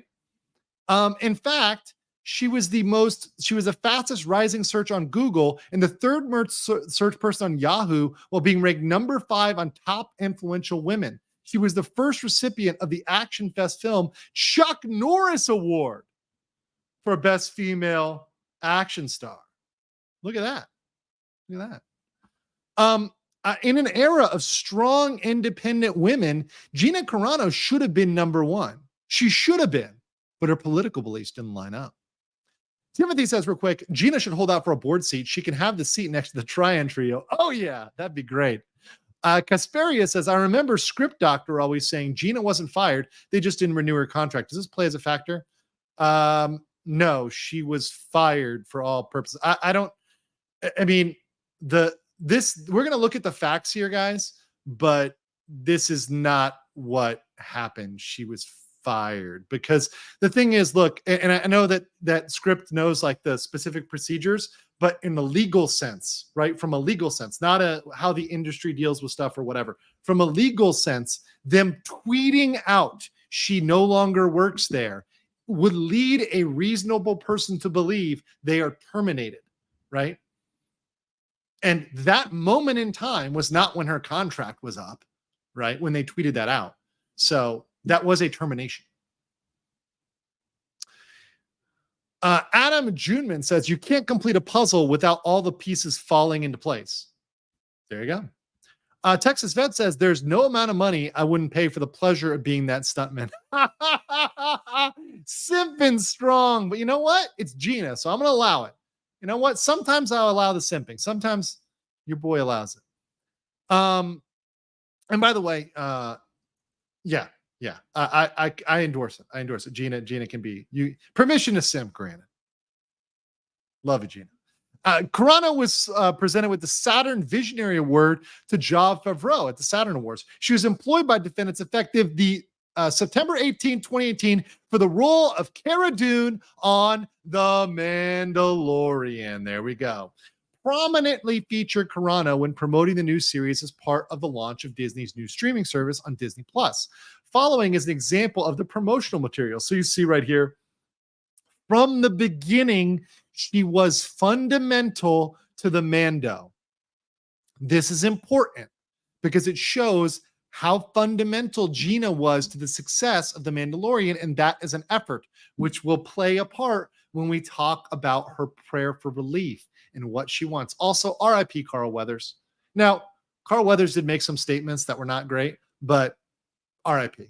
I still respect people, even if I may have disagreed with them politically. He had played some great roles over the years. So R.I.P. Carl Weathers. All right.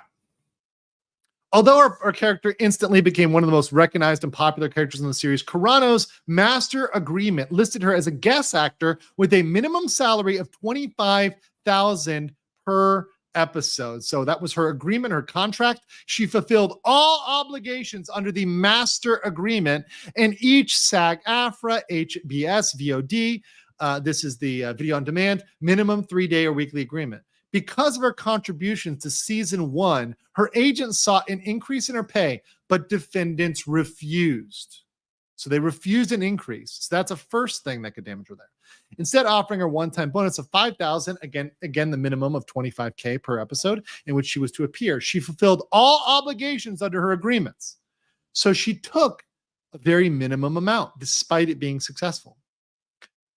Carano was instrumental in the success of season 2. In fact, she was responsible for over half of the talent engagement on social media. Over half of the engagement was Cara Dune. Linda Hall of Lucasfilm emailed Carano to congratulate her on the success of the first episode of the new series, saying that Just wanted you to know that people loved the episode today as we knew they would. Congrats. So it wasn't her work performance.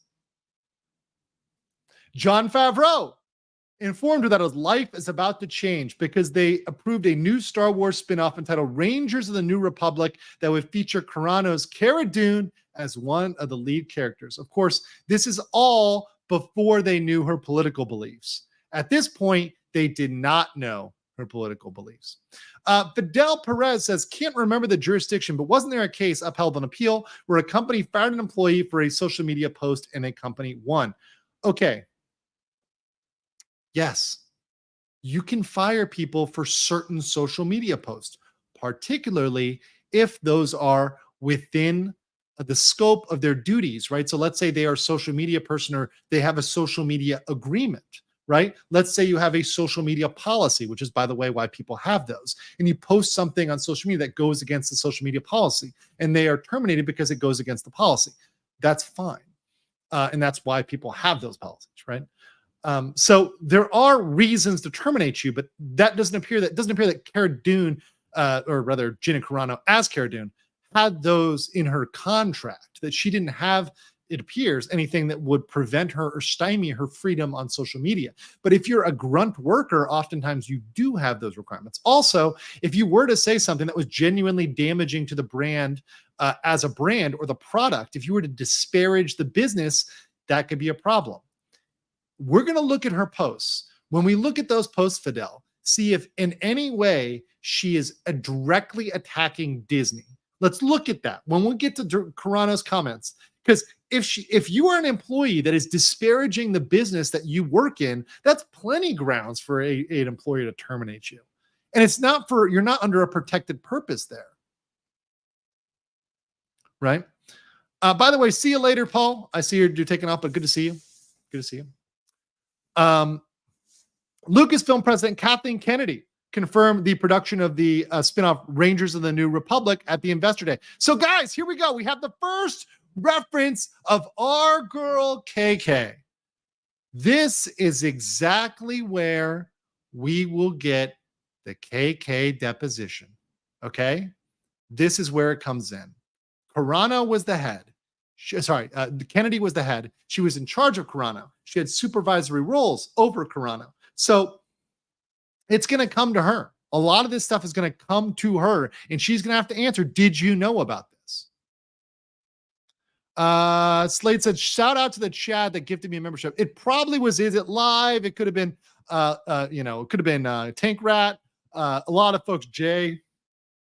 It'd be hard for me to go back and find it right now because there's so many that were given, but there's a lot. But say thank you. But thank you. All right. So she would have been on this series. The agreement was a contract for 6 years at $250,000, up to $250,000 per episode. Guys, this is a damages. Okay? Do the math. You guys can do it at home. Look, I'm a lawyer, but I can do money. Okay, let me pull up a little calculator here.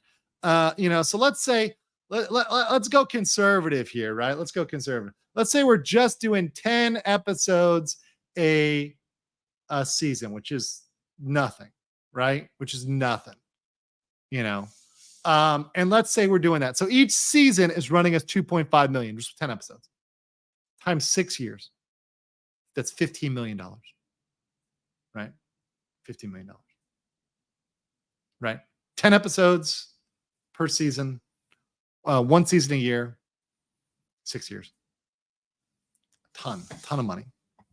It's huge. 8 to 10 episodes. Sorry, that's not 10 episodes right there. Yeah, so going at the higher end, right? Using 250 and 10.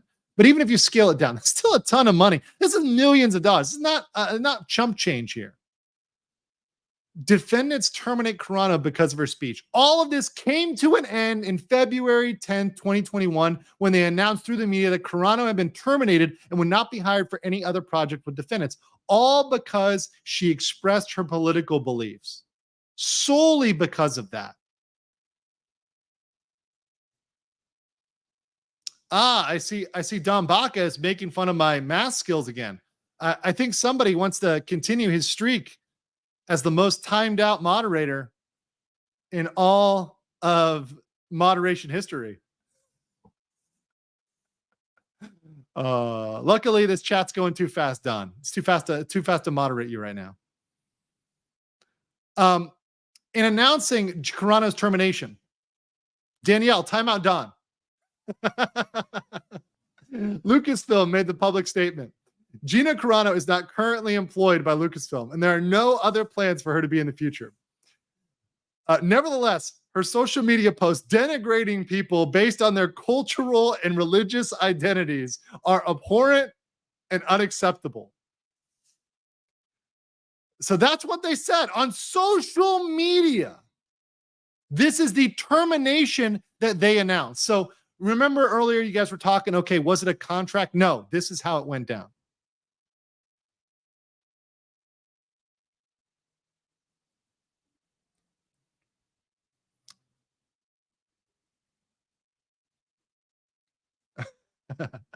So defendant's statements characterizing Carano's statements as posts denigrating people based on their cultural or religious identities was false. It was made with the knowledge of its falsity. So with malice, right? This is malice done with purpose, intent, and to distract from their illegal termination and treatment of Carano. This is serious right there. She was targeted, harassed, humiliated, defamed. They used the word defamed and went to great lengths to destroy her career, all because of political statements that did not align with what they believed was the acceptable viewpoint. Disney's then CEO, Bob Chapek, was quoted as saying she didn't align with company values, making it clear that woke values are Disney values.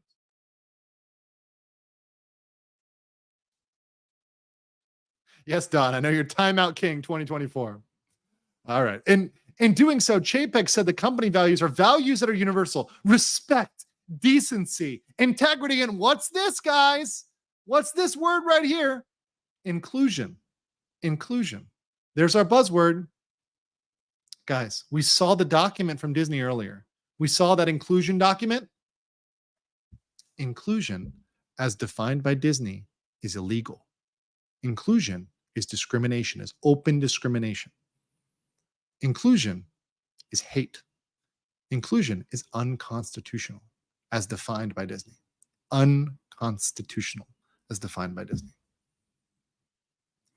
These words have become a poison, and we need to all call them out. We need to call out that this is what they define inclusion as. Inclusion is discrimination at this point.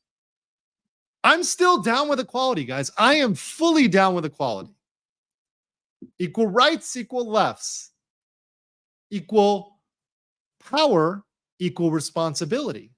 I'm for all sorts of equality. Equal standards, equal testing.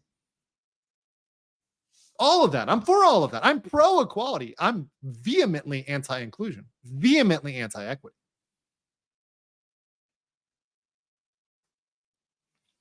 Chapek's statement that Carano does not stand for values of respect, decency, and integrity and inclusion is false. The statement was also knowing that it was false and with intent to harm Carano. So they made a statement knowing it's false with intent to harm. You have right there, you've got defamation. It shows that Carano was fired not for her performances, but for her political opinions because they did not align with Disney management. Defendants also discriminated against Carano by treating her differently from her male co-stars who also made public political statements on social media. Her male co-stars were not disciplined, let alone terminated in any way to destroy their careers, even though some would find their statements abhorrent. Defendants harassed Carano for political statements, subjected her to vilification, and allowed other employees to harass her because of her political views. Yet, defendants did nothing when the male co-stars made statements that many people would find equally, if not more, objectionable. Defendants retaliated against Carano when she objected to the harassment and forced her to adopt positions against her conscience. In terminating her, they refused to hire her for roles already promised. This is a big deal here,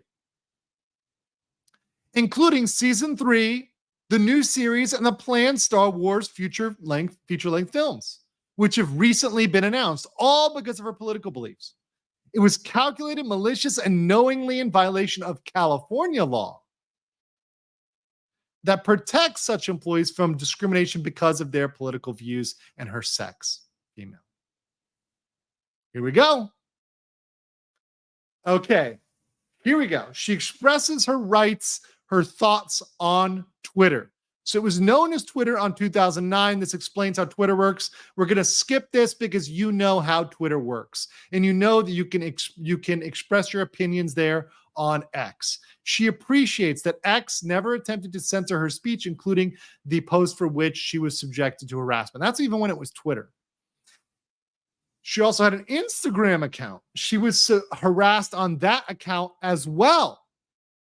She was called all sorts of names, including that she was racist for not adopting Black Lives Matter moniker, and she was a transphobic bitch. This is not me saying this. This is the quote that she was called. We're going to see the evidence here. She was called a transphobic bitch. Social media users demanded Carano publicly support Black Lives Matter. Once again, NPCs, you must support. If you do not have a black square, you got to go down. Including adopting their slogans as noted. Look at this. Say ACAB, please. Say ACAB. ACAB stands for All Cops Are Bastards. A sentiment which Carano does not agree with. Okay? And by the way, guys, one thing that's coming in big here, and let me give a little shout out to Elon. Elon is coming up big with the evidence. Elon is coming up big with the Carfax on X. He is putting those resources at X to use to show this defamation. And he does it in a very effective manner. So that's where Elon comes in here because he's got the Carfax. He's got that. I like this over here on Rumble. Aaron says, tinfoil theory, all goblins behind the scenes were jealous of Gina's beauty and popularity, so they even wanted her fired even more. Yeah, I mean, they were jealous that she was talented. Here we go. You're a racist if you completely ignore the BLM movement and don't support it. So remember this, guys. If you don't support it, you're racist. You guys remember that? Remember that with George Floyd? Being silent puts you on the side of the racists and the oppressors. I remember that. I remember this. I certainly remember this. The same day, another posted, Gina, if you're not racist, then show us. Support and donate to Black Lives Matter. Use your platform to stand up and vote against the police who are committing crimes against the people they're meant to protect. If 12-year-olds on Twitter can do this, you can do it too. Oh, well, 12-year-olds on Twitter are really changing the world. Oh my God. We should all, you know what, guys? You know what? We should all do what 12-year-olds on Twitter do. We should all stream Minecraft. Come on, man. Come on. Really? We're using 12-year-olds as our standard? One user went so far as to claim the abuse was to educate her. This is re-education. These aren't trolls. These people are trying to educate you so you can get on the right side of history. Guys, look, I'm over here right now I'm in Thailand, but right the next door neighbor here is Cambodia. This literally sounds like some re-education camp style things. Like, get on this plan or you're going to end up there in the fields. This is the scary part about this. And mind you, look at all these people. These are all these new Star Wars stands. These are all these new Star Wars stands, these Raylos. Carano responded. So here's a response. In my experience, screaming at someone that they are a racist when they are indeed not a racist, and any post or research you do will show these exact facts, then I'm sorry. These people are not quote unquote educators. They are cowards and bullies. Yes. And in fact, in many cases, they're probably not even real people. They were probably bots. We actually saw that happen when Elon took over Twitter. Even when Carano explained she had no hate, people continue to accuse her of being racist solely because she refused to endorse. My heart is filled with so much warmth from all of you. Just when you feel the darkness closing in, you light a candle, light my way. It really is incredible to see people standing with each other heart to heart, believe there's hope. Imagine being racist. How sick are people? How sick and twisted are people? When defendants did nothing to support Carano, so Disney and Lucasfilm did nothing. Remember, guys, how much does Disney come out there with press statements, with official tweets, denouncing everybody when anybody says anything mean about any of these DEI stories? The second someone doesn't like a new woke remake, they say, well, that's because you guys are toxic fans. We support the actress unequivocally. They do it all the time. For no reason they do it. We support the little, we support Rachel Zegler. They do it all the time for nothing, but they wouldn't even do that for Gina. It shows how much they hated her. DCV Titan says, to be fair, 12-year-olds are actually the intellectual superiors of most Twitter users. So true. So true. Okay, so you have here her castmate, Chris Bartlett. She said, standing with my castmate, Gina Carano, you'd love to know and work with this human. She's a beautiful example of humility and kindness to everyone. Truth, equality. This guy's a racist because he said equality and not equity. Oh, he must be a racist. Hashtag freedom, hashtag F bullies. Chris, thank you. Big hug there, my friend. Other users expressed their support, noting that the extensive and unfair abuse of Carano had to end. For example, and this is my girl, Tugs, of That Tug Life. Shout out to Tugs. She's a really cool girl. I've streamed with her before with X-Ray Girl. Yeah, we talked about dating on one of X-Ray Girl's streams. It was one of her wine streams, but it was really fun. Tugs is a great girl. I wish her all the success and happiness. She's a really good girl. Saying, we stand with you. So she's got her back, right? Data Racer said Gina Carano is being bullied and harassed by SJW trolls. They call her a racist bootlicker, say ACAB and BLM to prove she's not racist. She's having none of that, calling them cowards trying to bully her off social media. Dear trolls, psst, I know you're cowards, right? All of these posts, look at all these hateful posts here. So, and then she says, of course, thank you. She responded to my girl there. So shout out, little love for her. Posted that on X. The online abuse worsened when she was encouraged standing. It's good to see your friends being quoted in a lawsuit. That's always fun, right? It's always fun. By the way, get these. Let me get these. Okay, I got that one. And then OCD ID says, thinking about all the attack tweets, could she name people like Zegler who attacked her online and incited fans to do wishful thinking? Did she do that? Did Zegler do that? I don't know. Do you guys have the car? If OCD, if you have the Carfax on that, send it to me on Twitter. The Legal Mindset. Send it to me on Twitter. Not Legal Mindset. Some random woman took that during Johnny Depp versus Amber Heard. It was weird. It's The Legal Mindset on Twitter. So you can send that to me over there, or Andrew Esquire Live at gmail.com. You can forward that to me if you have proof of Zegler directly attacking her. I haven't seen that, but I would love to add that because, yeah, that can add in because she is an agent of Disney. Game Genie, new member as well. Welcome, Game Genie. Appreciate there. Of course, Game Genie, something that was upheld as completely legal when the IP was challenged to Game Genie. So completely legal, Game Genie. Completely permissible to use that. So use away with that Game Genie. So welcome to the RPG and welcome to the Based Squad. All right, let's continue with this here today. Okay, here's where it gets ein bisschen interessant, as we might say auf Deutsch. You know, we start to get into the Yahtzee stuff. Okay, we start to get to the Yahtzee stuff. So here we have a couple of a group of folks back in 1936 throwing up the Sieg, right? Throwing up the old Roman salute for a certain chancellor or pre-chancellor at that point, 1936. And he refused. That was August Landmesse, right? The heartbreaking and powerful story of a man who changed his ways for the woman he loved. Love changes the world one person at a time. This has nothing to do with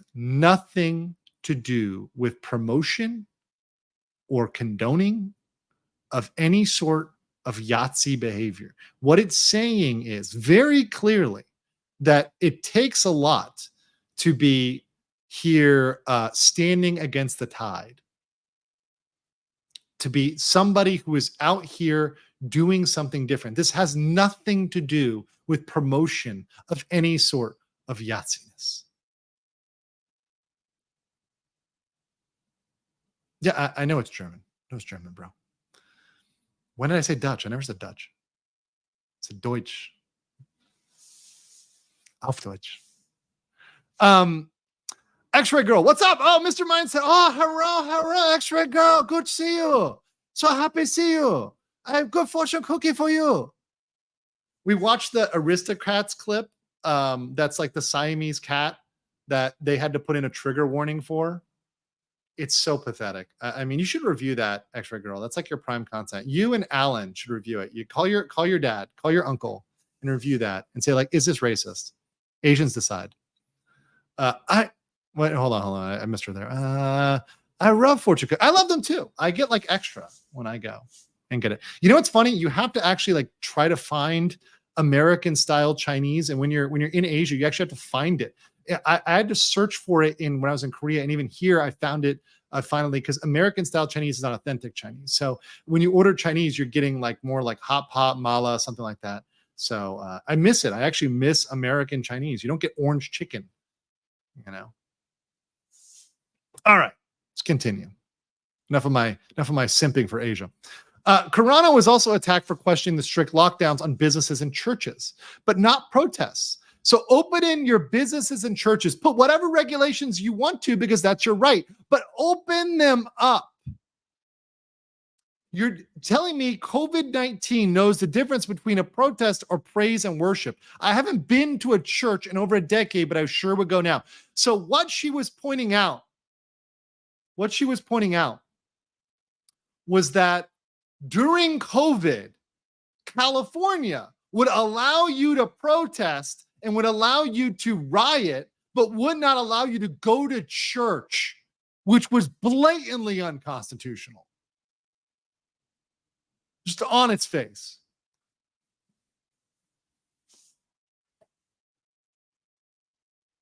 And I was talking about the Aristocats, not the Aristocrats. Not the dirty joke. Actually, go, orange chicken is blasphemy. Shame my ancestor. No, it's delicious. I'm sorry. It is delicious. I still eat real Chinese food, but orange chicken is good. You guys got to admit it. Just got to admit it. Just own it. Just Me says, please tell me you waited to return Valiant's phone call until it's 4 a.m. his time. Next time he does, a very sloppy sounding girl answer your phone. Have a very sleepy sounding girl answer your phone. Maybe. I'll put that in the good ideas column. Just to have somebody answer and be like, hello. Have them answer like in Thai or Korean and just see how he deals with that. But I'll call him back in the morning his time. He deserves it. He deserves me calling him at 3 a.m. Okay, Gina said, the world is open. No one is allowed to work. Working is a right you as an American have. It gives us pride, focus, and most importantly, a way to support the ones we love. People are dropping like flies from depression, suicide, overdoses, murder. Enough already. These are pure facts, okay?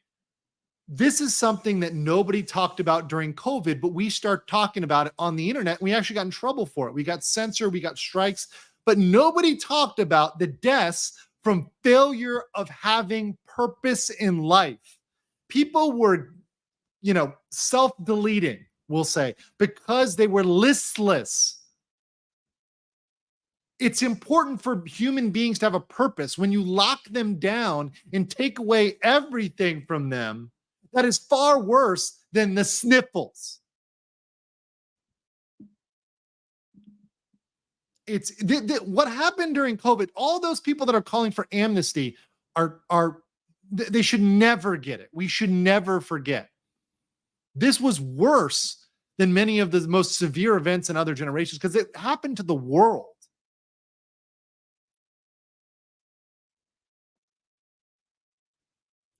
Defendants made it known they did not agree with or approve her views on COVID. They wanted her to support COVID. Disney wanted her to support COVID. The ironic thing is that COVID was so damaging for Disney. This is what, look, guys, we're talking about the earnings call tonight, right? Earnings call, right? Here's something for Nelson Peltz. Here's something right now. Riddle me this. How is it in a company's best interest that does movies and theme parks to support the complete lockdown of its entire industry? How, oh, how is that at all in the interest of the company and the shareholders? Why would a company take that? In fact, that alone, finding this proof, can open up a shareholder lawsuit.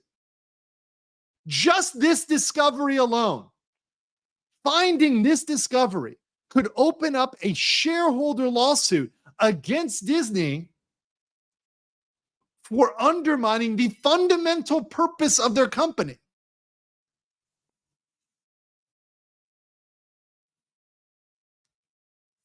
There was a constant harassment to put pronouns in her profile.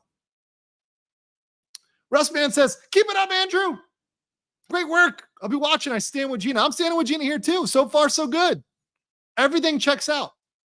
Have not seen anything in here that's problematic. In fact, I've seen stuff that's sourced for other lawsuits that can go further than this, that can drive this home. As one social media user can create a profile that heads any post, a profile will include a name, a picture, and other information at the discretion of the user. One news report noted that the harassment became worse when Carano allegedly liked a post, not identified, that some claimed was not supportive of the transgender community. Late last night, Carano liked a tweet on Twitter that allegedly mocked users who practice this method of self-identification. However, as of writing, the tweet has been unliked and is specifically identified. What? It's so hilarious. It's so hilarious.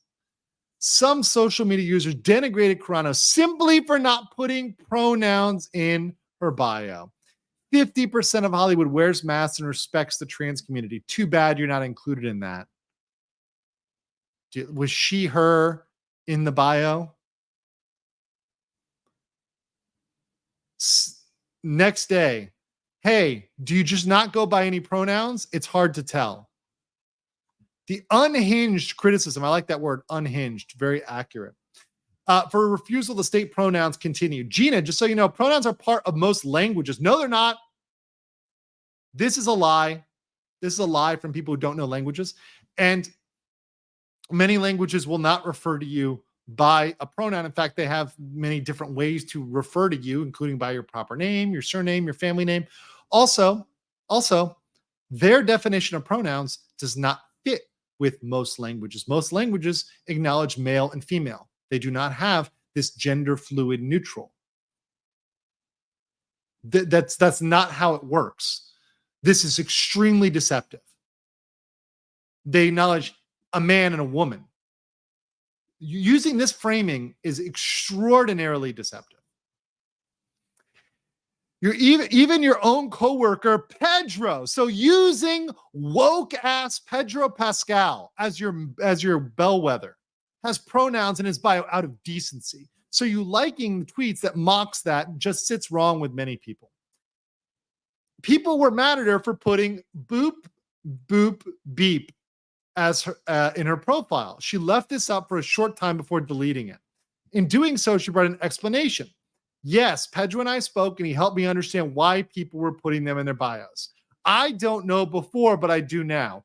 I won't be putting them in my bio, but good for all of you who choose to. I stand against bullying, especially the most vulnerable, and freedom to choose. Right? So look, She's trying to be supportive. That's actually, for somebody that disagrees, it's actually pretty supportive.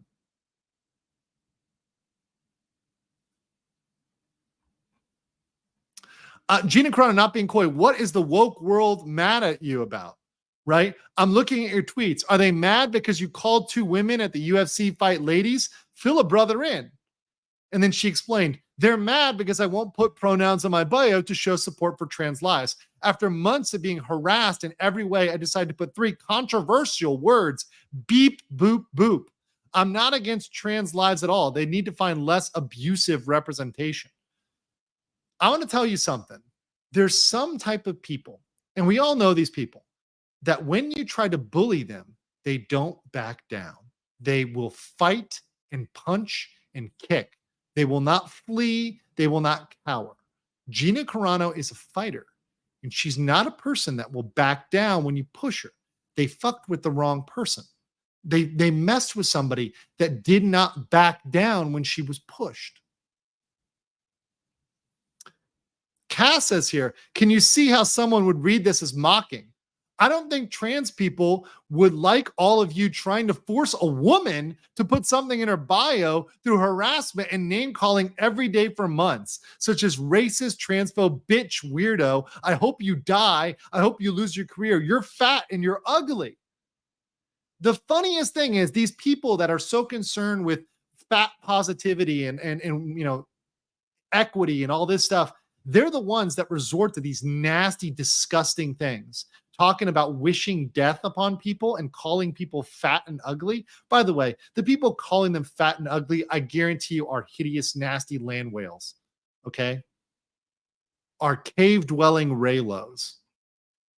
Even a bantha wouldn't hit that. A bantha hopped up on Corellian Viagra wouldn't go near some of these wild SJW Raylos. Gina Carano says, I know trans people wouldn't condone this harassment when they hear about the children, women, and men that have contacted me, thanking me for taking a stand against the bullies because it affected their mental health to the point of near suicide. Yeah, that's actually happening.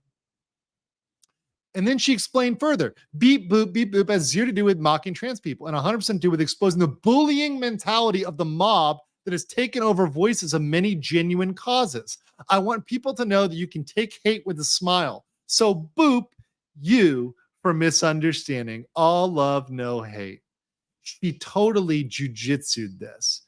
She 100% took this and took it around. And I know she doesn't want to say the F word, but let's leave it to her benefactor, that kind gentleman. But go fuck yourself. Is that clear? I hope it is. Hey, Bob. There we go. Leave it to Elon, right? He's sponsoring her there. Let's get there. Speaking of sponsoring, guys, we are at right now almost 1,800 people. We're 10 away from 1,800 on YouTube, and on Rumble, we are over there pushing 300. So we're over 2,100 right now.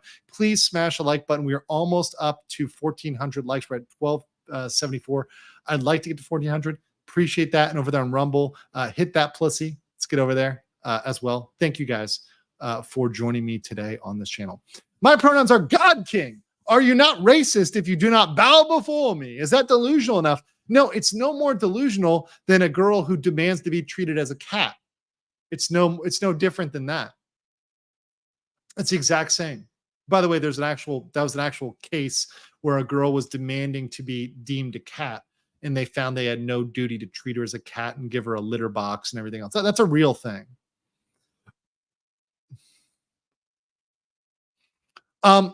Celadred said, I stand with Gina, coming from a trans person. So look at this. This is a trans person. Wow. So wait a second. Are you telling me that these trans allies don't speak for all trans people? I am shocked. I thought they spoke for every trans person. I thought they were the Lorax of trans, which, by the way, all of this one person speaks for everybody stuff is the most racist, vile view ever. Are they speaking for Blair White? Right? No. there's plenty of people that are on the side of saying, this is ridiculous. This goes too far, right? So look at here. Trans person, allegedly, right? Of course, it's online.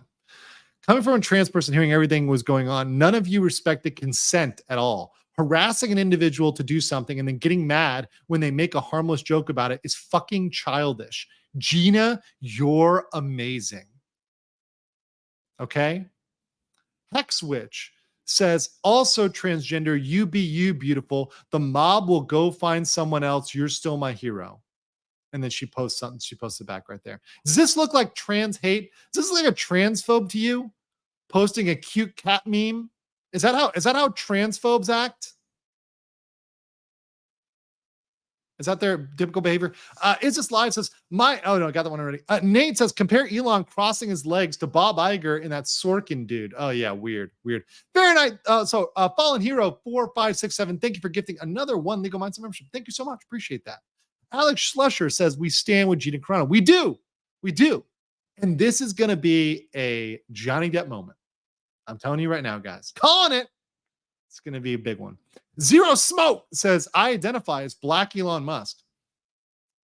You're okay. You can identify as Black Elon Musk. I'm okay with that. Dave Kimball says, was thinking of giving this super chat to Legal Eagle when I hate to watch his likely shill take on this lawsuit, but he's an asshat. So it goes to the best lawyer on the YouTube. Thank you so much. Appreciate that. Stay away from the Beagles and the Schmeagles and stick with the base legal mindset. The only BLM.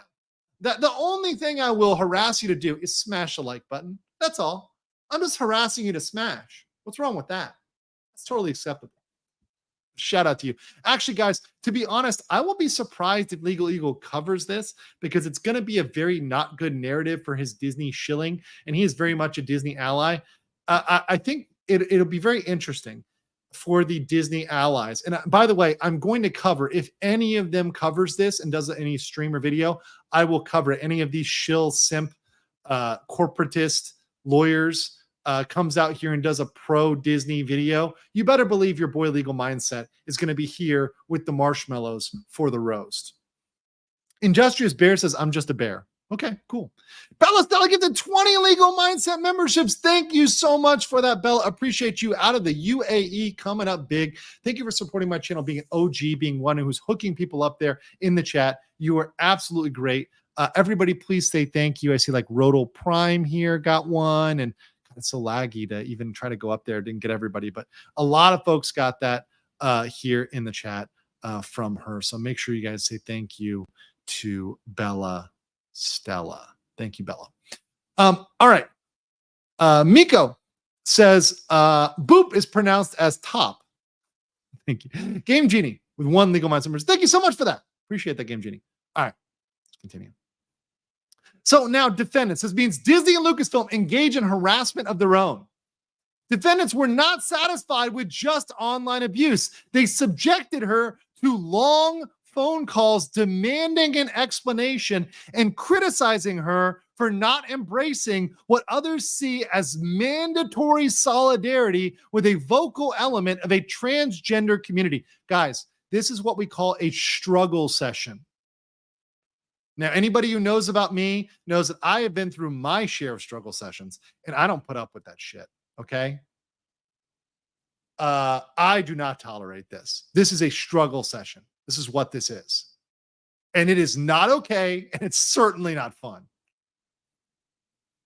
Defendants required her to meet with GLAAD, the gay and lesbian discrimination group, which she willingly did. She had a positive discussion with 2 of their representatives reviewing documentaries they asked her to watch. Upon information and belief, the GLAAD representatives said she had positive feedback from their discussions.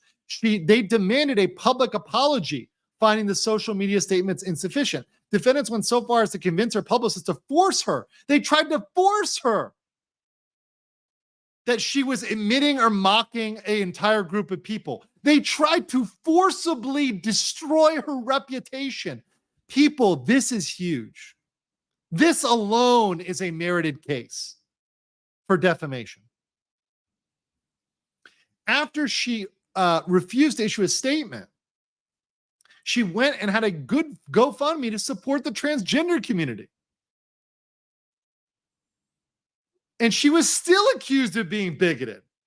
This was brought to attention of Lucasfilm, who denied the GoFundMe and called her ignorant. No employee was disciplined for the public harassment of Carano. That says a lot.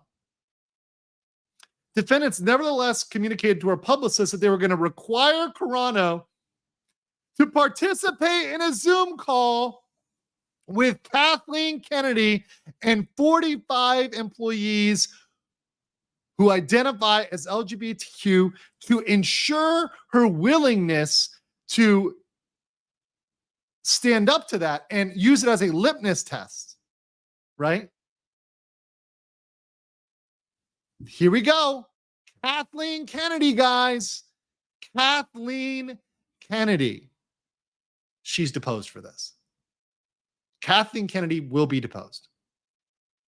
Kathleen Kennedy will be deposed. Oh, Mexican Iron Man, what's going on, brother? If you want to grab a chalupa and pull up, I still welcome you. Here, I'll send you the link. You can hang out. Be my diversity card here if you want to for a second. I'll send you the invite. Just to you, baby. Just to you. Only because you're my diversity card. I won't allow Whitey on here. We need to have 50% underrepresented groups, just like the Disney standard. One Mexican. One ally. LGBTQ++, Mexican. I got my diversity points. You got the link, Mike. The publicist was encouraged to explain the group that a friendly group wanted Gina to succeed. The purpose was clear. Gina had to grow and learn, and defendants want to know her mindset is currently over pronouns. They were demanding to know her thoughts. This is thought police. Oh, X-ray girl doesn't count because she's Asian. Asian counts as white, guys. You guys didn't know that? That's why they keep them out of high schools. Or, sorry, college. Asian's white. Come on, you guys didn't know that? Come on, keep up with the DEI propaganda. She declined to a Zoom, but she did offer to take people to dinner to talk face to face. Defendants refused the offer. Ladies and gentlemen, this shows you the sheer cowardice of the left. They are such pussies. They are so feeble. They are so spineless. They will not face you face to face. They cower on the internet. They cower behind their computer because they are scared worms with no principles whatsoever. They are people that cry to HR because they're too cowardly to tell you face to face.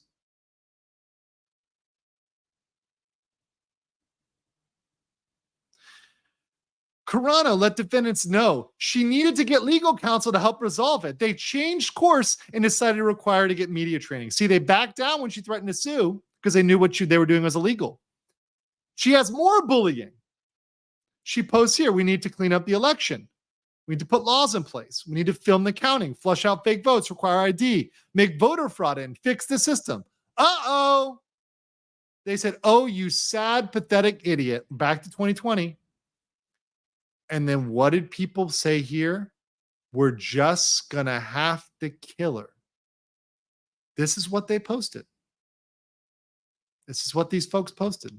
We're just going to have to kill her. Yeah. Oh, guys, don't worry. I will stream the trial. People say, please, Braga. If this goes to trial, your boy is streaming. Your boy will be at the trial if I can. I'll even go to California for this. Just when you say, but it's a federal trial, so it probably won't be filmed. Just understand that. It won't be on. So it might have to be one then. If I do cover it, I got to go. I got to go to California. Oh, man. I might get arrested.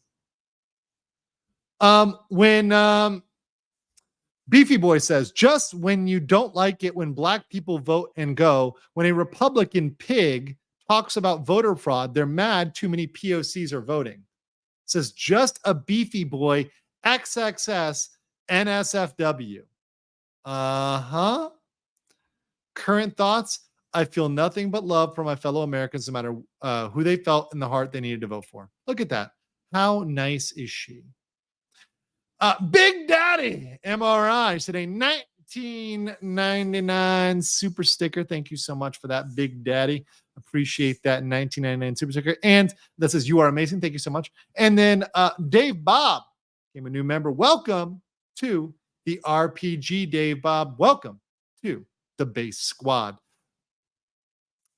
During all of this, the fan reaction was a huge success. So understand, this online hate is divorced from her objective success. Defendants strike again. And so they continue. On January 8th, she was inadvertently sent an email explaining that defendants were consumed with some social media calling for Disney to fire Carano with the hashtag fire Gina Carano. We remember the woke and the bots doing that. That was something I remember. There was a huge backlash, right? And harsh criticism for Disney for doing business with China. Remember, Disney continues to pour 80% of their funding for theme parks into communist China, which is currently oppressing quite a number of folks. Whether it's Hong Kong or the Uyghurs, there's plenty of folks getting oppressed in China. So given, right here, they say right here, human rights and internment camps for the Uyghurs, right? They're happy with that. They're okay with that. They're okay with censoring Mulan. I remember Mulan. Pepper's Farm remembers. But they're not okay with sticking up for principled Americans. Spineless worms. Powder Keg Greg became a member. Thank you. Welcome back, Powder Keg Greg. You're a great guy. Appreciate your support. Welcome back in to the RPG replay gang. Disney instead was going to prepare a report on Carano. Hale recommended she start by saying she didn't do anything to support the riots in DC. Of course, Carano had nothing to do with the events of January 6th. Why is January 6th relevant? Why is J6 relevant? What is this obsession with J6? I don't get it. It's apparent from Chapek they're looking for ways to deflect his failed leadership as CEO. Uh-oh. It was also, look at this, related to political missteps in his criticism of the Parental Rights and Education Act. Uh-oh, maybe the thing that ended up in the repealing of Reedy Creek. Look at that. So this ties together with everything else I'm covering. It all comes together, folks. Well, burning castle emojis in the chat. Got him. She gave a speech saying she did not intend to denigrate anyone. And discussion is good. She was simply speaking up, and that made her a punching bag. Disinformation is nice to hear. With all the disinformation, it's nice to hear it from someone's own mouth. I agree. I fully agree. Meet bad speech with more speech. This occurred while Lucasfilm was publicly supporting Christine Ariel and her declaration that all white people are racist. Guys, if you oppose that, make sure you smash the like button. We are almost at 15. We're at 1392. Let's get another 100 likes. Also, thank you so much for dropping the castle emojis, the burning castle emojis. Appreciate y'all dropping those in the chat. We are on fire today. Star Wars posts, there comes a time where one must take a position that is neither safe nor political nor popular, but must be taken into conscience. Look at this shit. Look at this woke shit. And by the way, Martin Luther King would be disgusted at DEI. They are perverting Martin Luther King. He would be disgusted by DEI. Here's the post. Here's the one that happened. Here's what she posted that got in trouble. Okay? And she posted the song Nazi Punks Fuck Off. So she posted this on Insta. Jews were beaten in the streets, not by Nazi soldiers, but by neighbors, even by children. So you see the children actually beating Jewish individuals here, because history is edited. Most people today don't realize that to get to the point where Nazi soldiers could easily round up thousands of Jews, the government first had to make their own neighbors hate them simply for being Jews. How is that different from hating someone for their political speech? Where in this is she calling Republicans Jews? She's not calling Republicans Jews. She's saying that anyone with the desire to kill somebody or to hurt somebody or to silence them because of their opinion is acting in a nefarious and despicable way.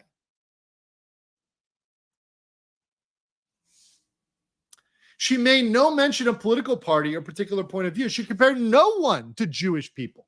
Nevertheless, the apoplectic response was well documented in a gross overreaction. The Auschwitz Museum even notes the persecution of Jewish people began long before concentration camps, a concept that Disney and Lucasfilm refused to acknowledge, even though they twisted and misrepresented Carano's post. When we look at Auschwitz, we see it's the end of a process. It's important to remember that the Holocaust actually did not start in the gas chambers. Its hatred eventually developed from words, stereotypes, prejudice, through legal exclusion, dehumanization, escalating violence. Yeah, I've been to Oswiecim in Poland. It's very sad. I don't like, even my friends actually live in that area, not in the town, but nearby, and I have to drive by it, and it's uncomfortable for me to even drive by that place. Carano's male star, Carl Weathers, posted the exact same message, but no action was taken against him. So here's Carl Weathers. Who gets to decide what is appropriate for my child to read? The Nazis knew how to both control and eradicate. Interesting playbook to emulate. What's next? Who's next? Be peace. This Carl Weathers, he reposted. It didn't start with the gas chambers. It started with one party controlling the media, one party controlling the message, one party deciding the truth, one party censoring speech and silencing opposition, one party dividing citizens into us and them and calling on their supporters to harass them. It started when good people turned a blind eye and let it happen. So you've got Carl doing the exact same thing. He's not fired for it or punished or has to do a retraction. So rather than come to her defense, they joined the mob and accused her of denigration. They accused her of that.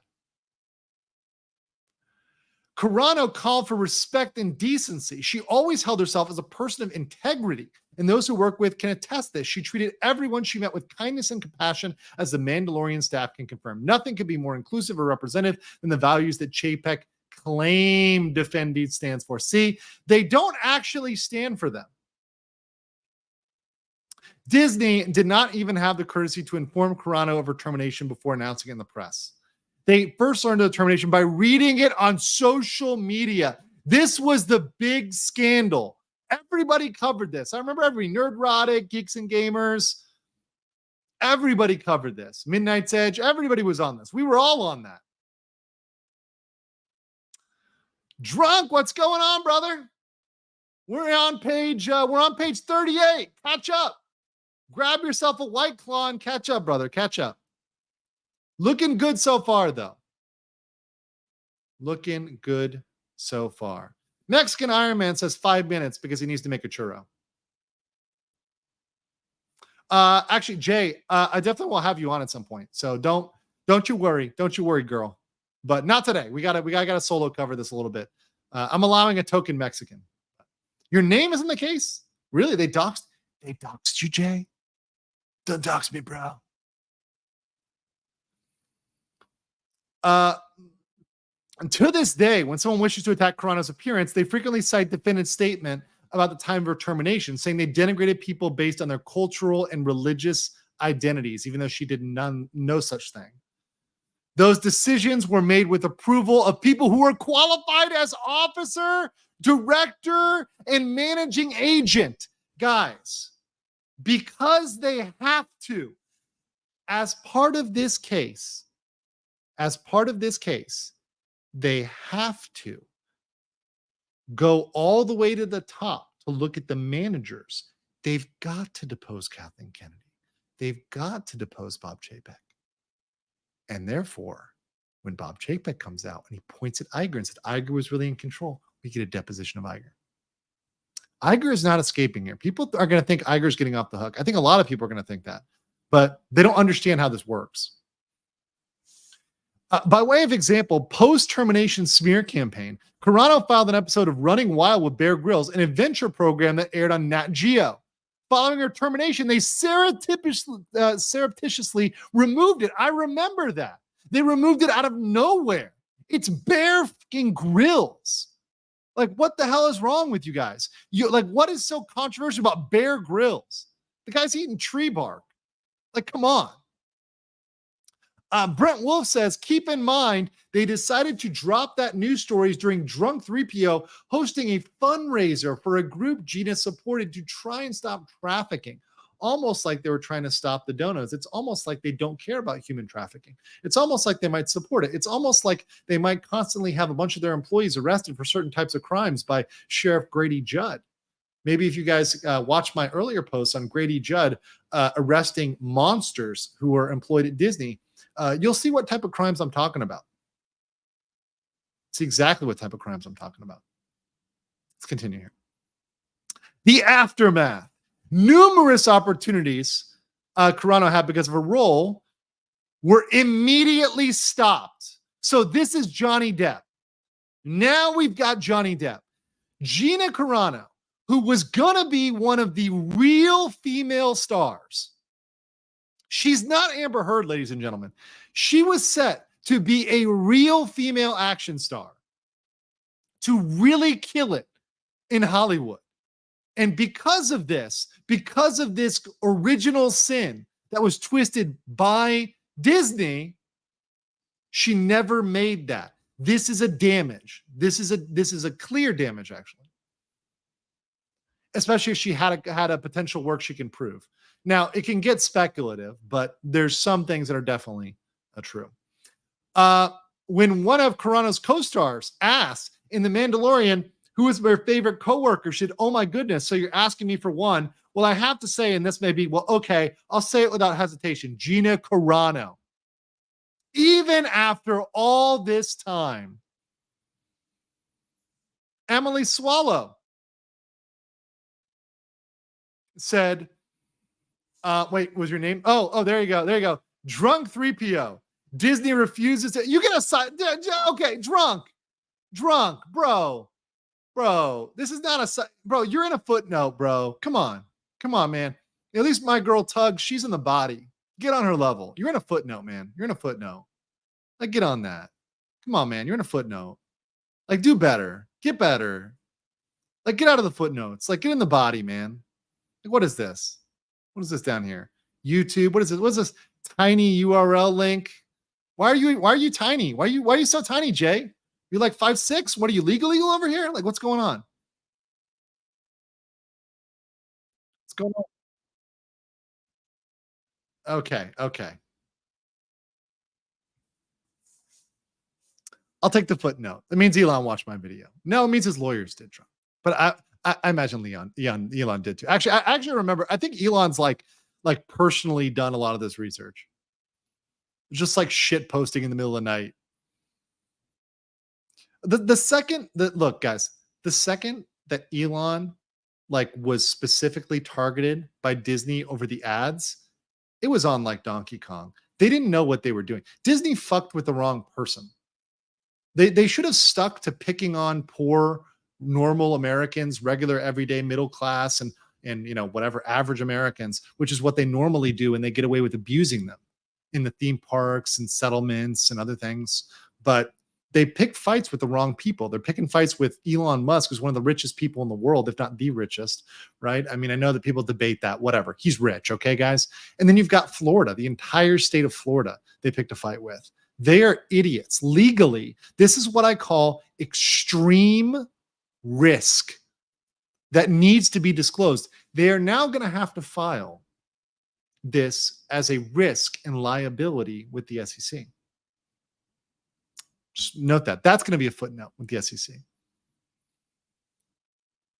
Don't pick. No, I love the short kings. Shout out to my short kings. All right.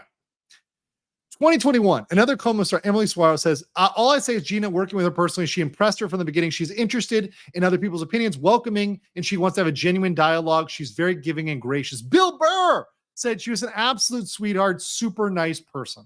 Even Forbes, which is usually in the tank for Disney, usually Forbes are 100% Disney simps.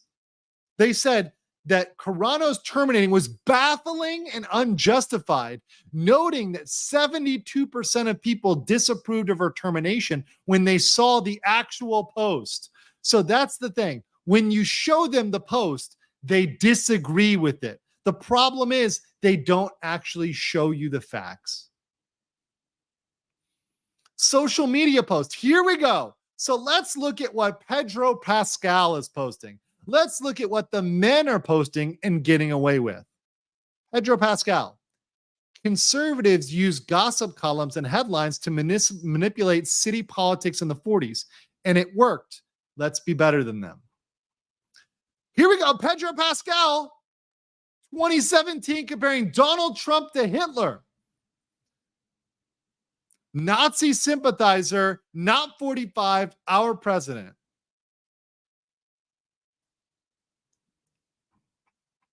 Further, Germany, 1944, America, 2018. Guys, this is definitely way more on the nose. Way more on the nose. Here we go. Our girl, my nerdy home, Steph. Oh, I didn't realize Steph is in this. Big love. You know what? Let me go tweet this out right now. Hold on. Let me copy the. Can I comment? Let me copy this image. Let me just take this. Okay, I gotta get this. I gotta get this tweeted out. Hold on. I'm gonna tweet this out real quick. Let me snip this out real quick. I got a shout out to my girl. I love Steph. If you guys, Steph is one of the. I will say this. When I went to Matsuri the first year, the first person that came up to me of all the squad of people who were out there wasn't the lawyers. It wasn't anybody else. It was actually Steph, my nerdy home, who came out first to say hello to me, to say what's up, and to be super, super nice to me. So big shout out to my girl here. I'm going to tweet her out and appreciate the people. You got to pay it forward, guys. If you're out here, you always got to pay it forward. Super, super, super nice girl, right? Just put this out here. Just here we go. I'll let you guys watch me doing a tweet live here. I mean, this is me literally live tweeting on this. So shout out another complaint. Shout out to at my nerdy home. So Steph, in the Carano complaint. Way to stay all them out. So yeah, let's do it. It's gonna hate that. So let's do it. Gina complaint. There you go. Boom. Shout out to Steph. Appreciate her. Always paying it forward, guys. Always do that. Always give support and positivity where you can give it. We have enough negativity in this world. So anytime there's positivity, there's people out there that you can be positive with. Do it. Do it. All right. So let's continue here with this here complaint. So we've got this right here. Okay, perfect. Oh, did not pop up? One more time. Not that. Wait a second. Hold on. This thing decided to disappear on me. Don't go away, Gina Carano complaint. All of a sudden, it's like, oh, I'm going to disappear on you, Andrew. I'm like, no, you don't. No, you don't. Don't you dare. Don't you dare try to close yourself on me. It's that work of that evil drunk 3PO. All right, here we go. Okay, so we've got Pedro Pascal's nasty post. We've got Steph coming in here. So defendants did not comment on, let alone condemn Pedro. Losers in 1865, losers in 1945, losers in 2020. This is literally calling Republicans and Trump supporters Nazis and Confederates. Drunk 3PO for $10. So shout out to the footnotes. Okay, Jay. You're more than just a footnote to me, Jay. In the story of, in my complaint, you're an introduction paragraph. XOXO, legal mindset. Big Daddy MRI said, in support of Jay, the footnote. In support of us footnotes worldwide. Guys, you are more than footnotes. You are the body. You are the base. All right, so more Pedro Pascal. Look at him posting here. Look at this. Happy Pride. With hot shorts, Bert and Ernie. I feel like this is like brand damaging here. Anyways, so you have authorization to use these characters? Is this authorized fan art? Now we've got your other favorite soy boy, Mark Hamill, and I hate it, but Mark Hamill has deranged TDS. If you guys don't know this, he has Trump derangement syndrome bad. He did the same thing. Mark Hamill said, I do Nazi a thing. Get it? Republicans against Trumpism. So you see them all there when they're just holding up their hands with a one, whatever. Oh, that's suddenly a salute. Okay, buddy. This is, of course, nothing new from Hamill, who from 2016 described Donald Trump as Vladimir Putin's puppet in the KKK's candidate. Putin puppet, KGB for Trump, Kremlin and KKK's candidate. By the way, Russiagate was fully debunked. This was a deranged Hillary Clinton propaganda piece, which has been fully debunked. So mind you, this is the deranged Hamill. Going on here, comparing it to the Third Reich, he says, Save America Trump official Trump card with an eagle. And he says, it's not an official former guy item unless it contains at least one misspelling and or Third Reich imagery. This is obviously official. No one condemn that. No one. Unlike Carano, he was accused of liking a tweet. His explanation was accepted. So look, he liked J.K. Rowling. Uh-oh. Those problematic wizards. Dress how you want, you please. Call yourself what you want. Sleep with any consenting adult who will have you. Live your best life in peace and security. By the way, J.K. Rowling, extreme feminist. She just is a feminist who supports women. But force women out of their jobs for stating that sex is real? I stand with Maya. This is not a drill. He liked that. So they asked him to explain that. No action was taken against him. They rehired James Gunn. Look at the shit that James Gunn said. Look at this shit. I like it when little boys touch me in my silly place. James Gunn said that. Okay? This is not made up, right? The best thing about being graped is when you're done being graped, it's like, wow, this feels good, not being graped. This was viewed as okay. The last one, The Expendables was so manly, I effed the shit out of the little pussy boy next to me. The boys are back in town. How disgusting is this? This is vile. And honestly, this is some Epstein Island shit. This person needs to be locked up. This is not okay. This first statement here really needs to be explained because this one alone needs to get him excluded from playgrounds, churches, daycares, and anywhere where there's children. So it's okay for James Gunn to say that, of course. That's totally okay. All right, now we get to the claims. Here we go.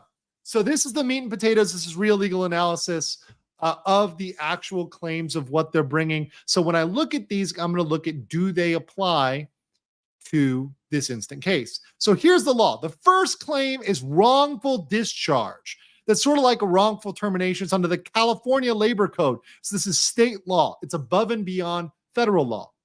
So this requires that no employer shall make, adopt, or enforce a rule, regulation, or policy forbidding or preventing employees from engaging or participating in politics. So engaging or participating, or controlling, directing, or tending to control the political activities or affiliations of employees. Speech, political speech, is a political activity. They terminated her based on her posts, which were political in nature, which was trying to forbid her from engaging in politics, therefore controlling her. And it goes on to say, no employers shall coerce, influence, or by any means threaten of discharge or loss of employment to adopt, follow, or restrain from adopting any particular course or line of political action or activity. God, they're dead to rights on this. They're dead to rights on this. This is this fits neatly with this statute. And mind you, I'm not all for California law, but they fit this California law. And mind you, this California law was probably originally intended to protect crazy leftists from companies firing them, but now it's being used the other way. And here's how we see the full circle come. The full circle comes when people are saying, wait, when you enact a law like this, it applies both ways. And we've got it here. They clearly coerced her. So just alone, the behavior in trying to control her expression is enough to violate it. Similarly, if plaintiff had been instructed to curtail her gay-oriented political activities outside of the office, this would be a violation. This is 100% a slam dunk.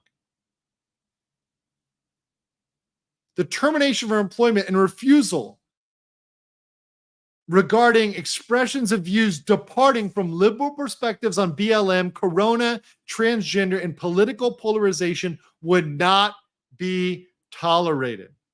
It's not okay. They were done with knowledge of the officers. That means Kathy Kennedy.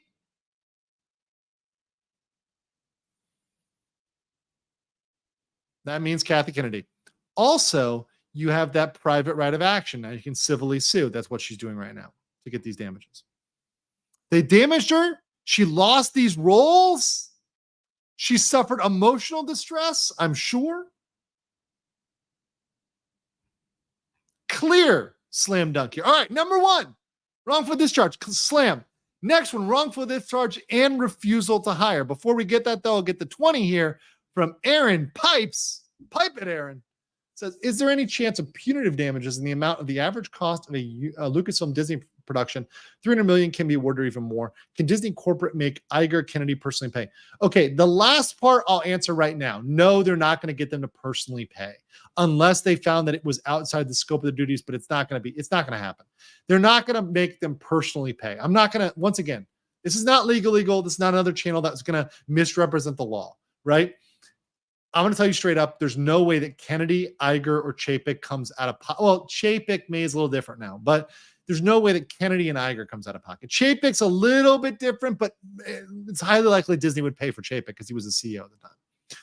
So that's that. Now, about the damages, let's address that when we get the damages. So what I'm going to do, Aaron, is I'm going to save this, and I'm going to come back to it a little bit later when we get to that. When we get to that question. So I'll come back to it later, just so you know. So, but good question. Very good question, actually.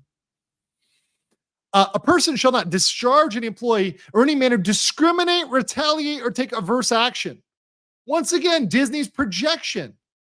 They're the ones who discriminate and retaliate because they engage in conduct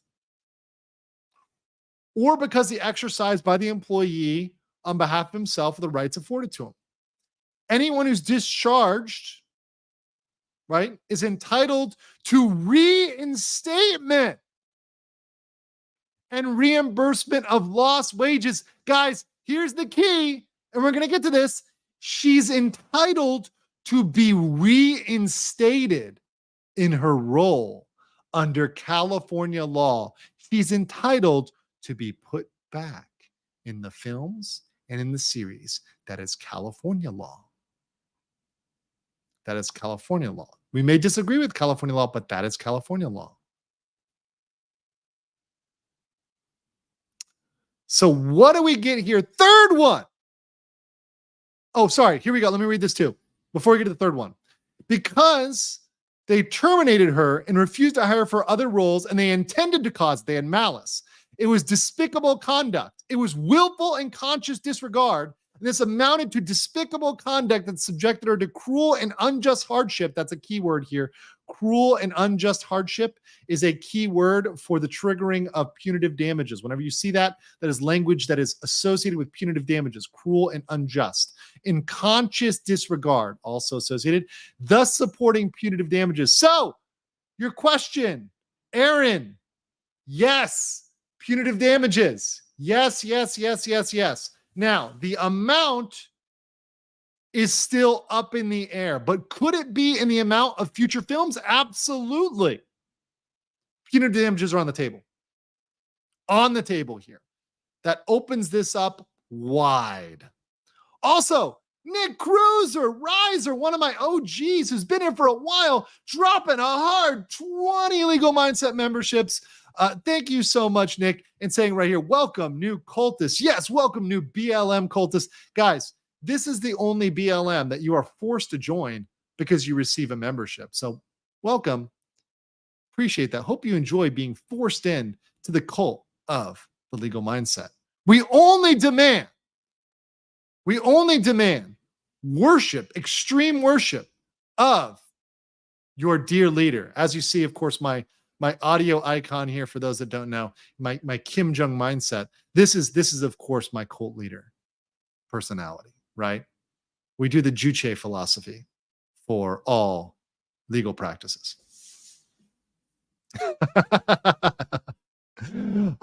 Yeah, no, this is a close to record. Amber Heard was a record we pushed into the 2000s, but we're close, guys. And as this picks up, I plan to welcome more and more of you to the chat. But for this month, for the last couple months, this is a damn right. This is a record. So thank you so much, guys. Make sure you smash the like button. We're almost at 1,600 likes. So just smash that like button if you're there. Also on Rumble, we've got 655 people watching. Shout out to all those base chads over there on Rumble. I love you guys over there. You guys can say what you want there, do what you want. Appreciate all you over there. Make sure you're hitting that pussy over there on Rumble. So we've got 2,500 based on both platforms. All right, sex discrimination. So now we're getting into the fact, and once again, I'm probably going to have to make another video or clip this.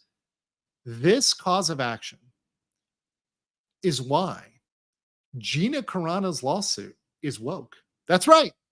Gina Carano's lawsuit is woke, but it's woke using woke's own weapon against them, which I 100% endorse, right? She's using the weapons that they use against them. It is high time where we use their own ridiculous laws, their clown world laws that have always been hypocritical against them. It is high time that they see the things that they are enacting are hypocritical. They're not evenly applied. That's why I am glad she's suing for sex discrimination. Live by the sword, die by the sword. That's exactly right, Grant. For an employer, because of race, creed, color, national origin, ancestry, physical disability, mental disability, reproductive health decision, mental, sex, gender identity, expression, age, orientation, veteran, military service, to refuse to hire, employ, select, train, discharge, or discriminate in compensation is not permitted. They treated her different than men. That's the fact you need to look at very clearly. She was counseled, harassed, and forced to attend meetings with people who fired her. She was terminated because of her beliefs while her male colleagues were not. She was defamed when they publicly mischaracterized her social media posts. They refused to hire her for other promising roles. She was treated differently than male coworkers because of her sex. She suffered compensatory damages.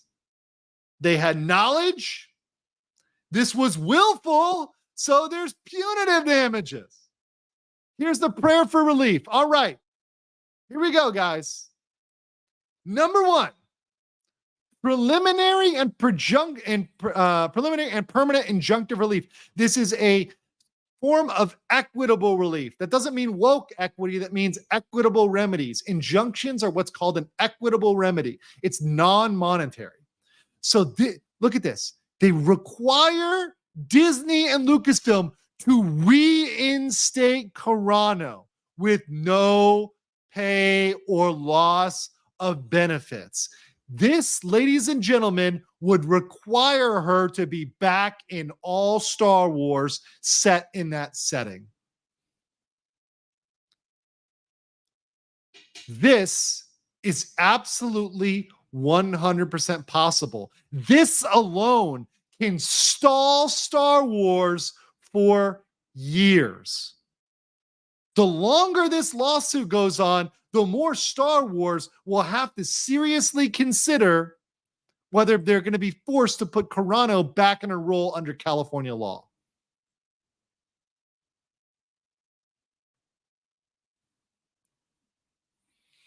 The judgment declaring that defendant's termination of Carano's appointment was unlawful in violation of California law. So they want to know that they want to make a judgment that it was wrong. Compensatory damages, including but not limited to loss of pay to the date of reinstatement and loss of future employment. Guys, in the chat, the people who send the super chats, this is the damage for future films, including Rangers of the New Republic, the feature film, and an amount to be determined at trial. They don't have to prove that yet. All they have to do is allege it. They don't have to prove it yet. Emotional distress, allowed in California. She can collect that. Punitive damages. Attorney's fees, paying Elon's attorneys. I love it. She demands a trial by jury and any other relief. This is standard language filed by Falk and Schreier of the law firm. Doesn't include the exhibits. I'm going to try to get the exhibits for you guys, but that is the complaint. And with that, I think it's time I played that video again.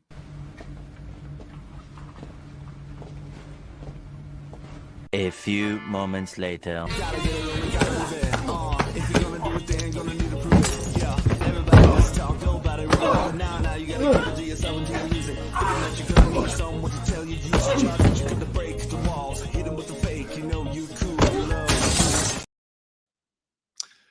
There we go. There we have it, guys. It's the complaint right there. Man, a lot to get through. Dave Bob said, hoisted on their own petard. Indeed. Paul Garrett says, if I were Disney, I would say our movies perform like crap lately in order to pay out less. Yes. So, all right, now that we've done the complaint, we've got one last thing to do here today. One last thing to do. And that is, what is this going to do for the earnings call? And just in time to talk about the earnings call is my man, my chalupa loving brother from another Mexican mother, Mexican Iron Man. What's up, Mike? Hey, am I echoing? No, you're Can good, you hear me? man. You're not any echo, and you're not echo. You're not some like incompetent superhero. No, you're good. I am dialing remotely. Ooh, you're like a Zoom call, but Yeah, with I'm like more, I look like these Hollywood people that get paid $1 million but can't get like a $50 microphone or headset on. You know remember what I mean? during COVID? Remember during COVID when those millionaires, like it was like Fallon and Colbert, they're like streaming from like a potato. I'm like, dude, Right. like my random, like I got it from like a random Thai dollar store. The camera is better than what you're streaming with. Are you fucking kidding me right now? Right? Yeah, These exactly. people are complete jokes. So I don't know how much of this you saw. I know you got at least a back. Oh, no, I heard right? the whole thing. I'm sorry I'm late. I was handling some business for a couple other channels and some clients and stuff. But I know, dude. I know you're busy, so I appreciate you joining me. are you ready for an exciting day or what? Are you gonna pull an all-nighter? Dude, at this point, I might. I mean, it's 12 right now, so it's another 4.5 hours. So I'm gonna do it. Okay, chat. I'm gonna leave this up to the chat.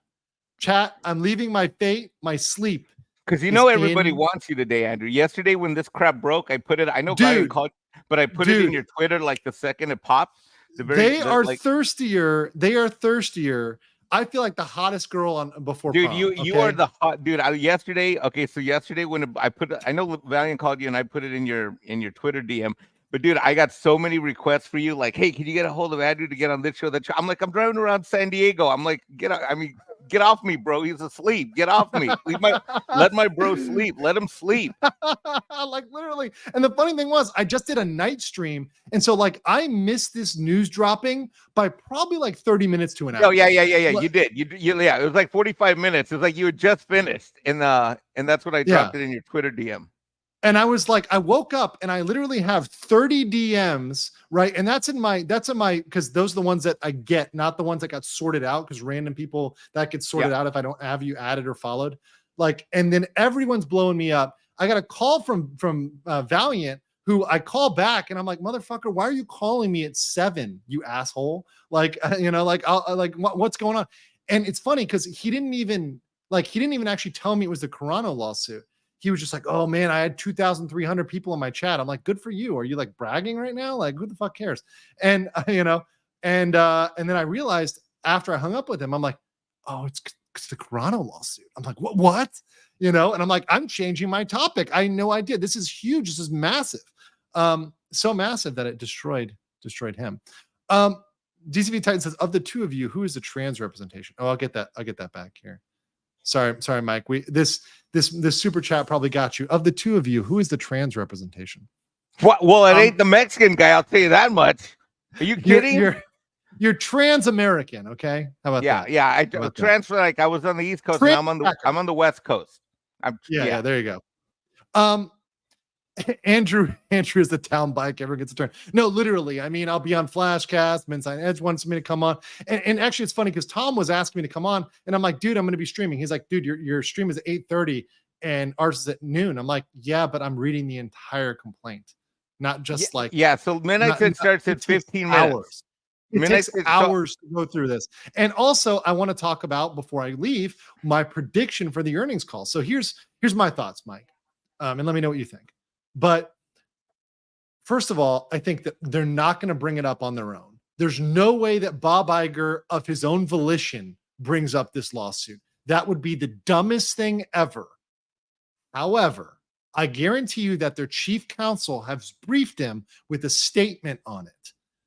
The best thing for him to say, the smartest thing for him to say, is that this is a new lawsuit which we need to evaluate, and we haven't seen. Obviously, we deny any culpability here. Disney is inclusive and wonderful and magical, right?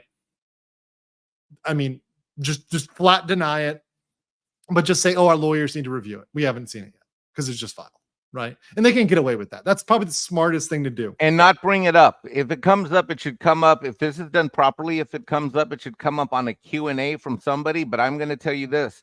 This is one of the things that happens on a lot of these calls is that when people get the code or they get the email or they punch in, someone will come online and say, we're about to start the earnings call. And we're aware that, just so and they'll say something like this.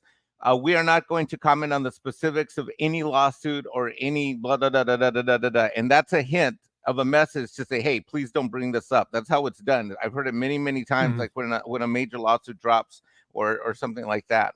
I mean, they could choose to ignore it. I'm sure there'll still be one or two people that, but then that's how we'll know how shilly this earnings call is going to be, because if all of the people that call in, if not one of them brings it up, then we know two things. One, they were asked not to with some kind of waiver like that. And two, they're all a bunch of shills that aren't really zoned in on this. A little bit like that beta guy we reviewed from Fox Business. Remember Billy the beta?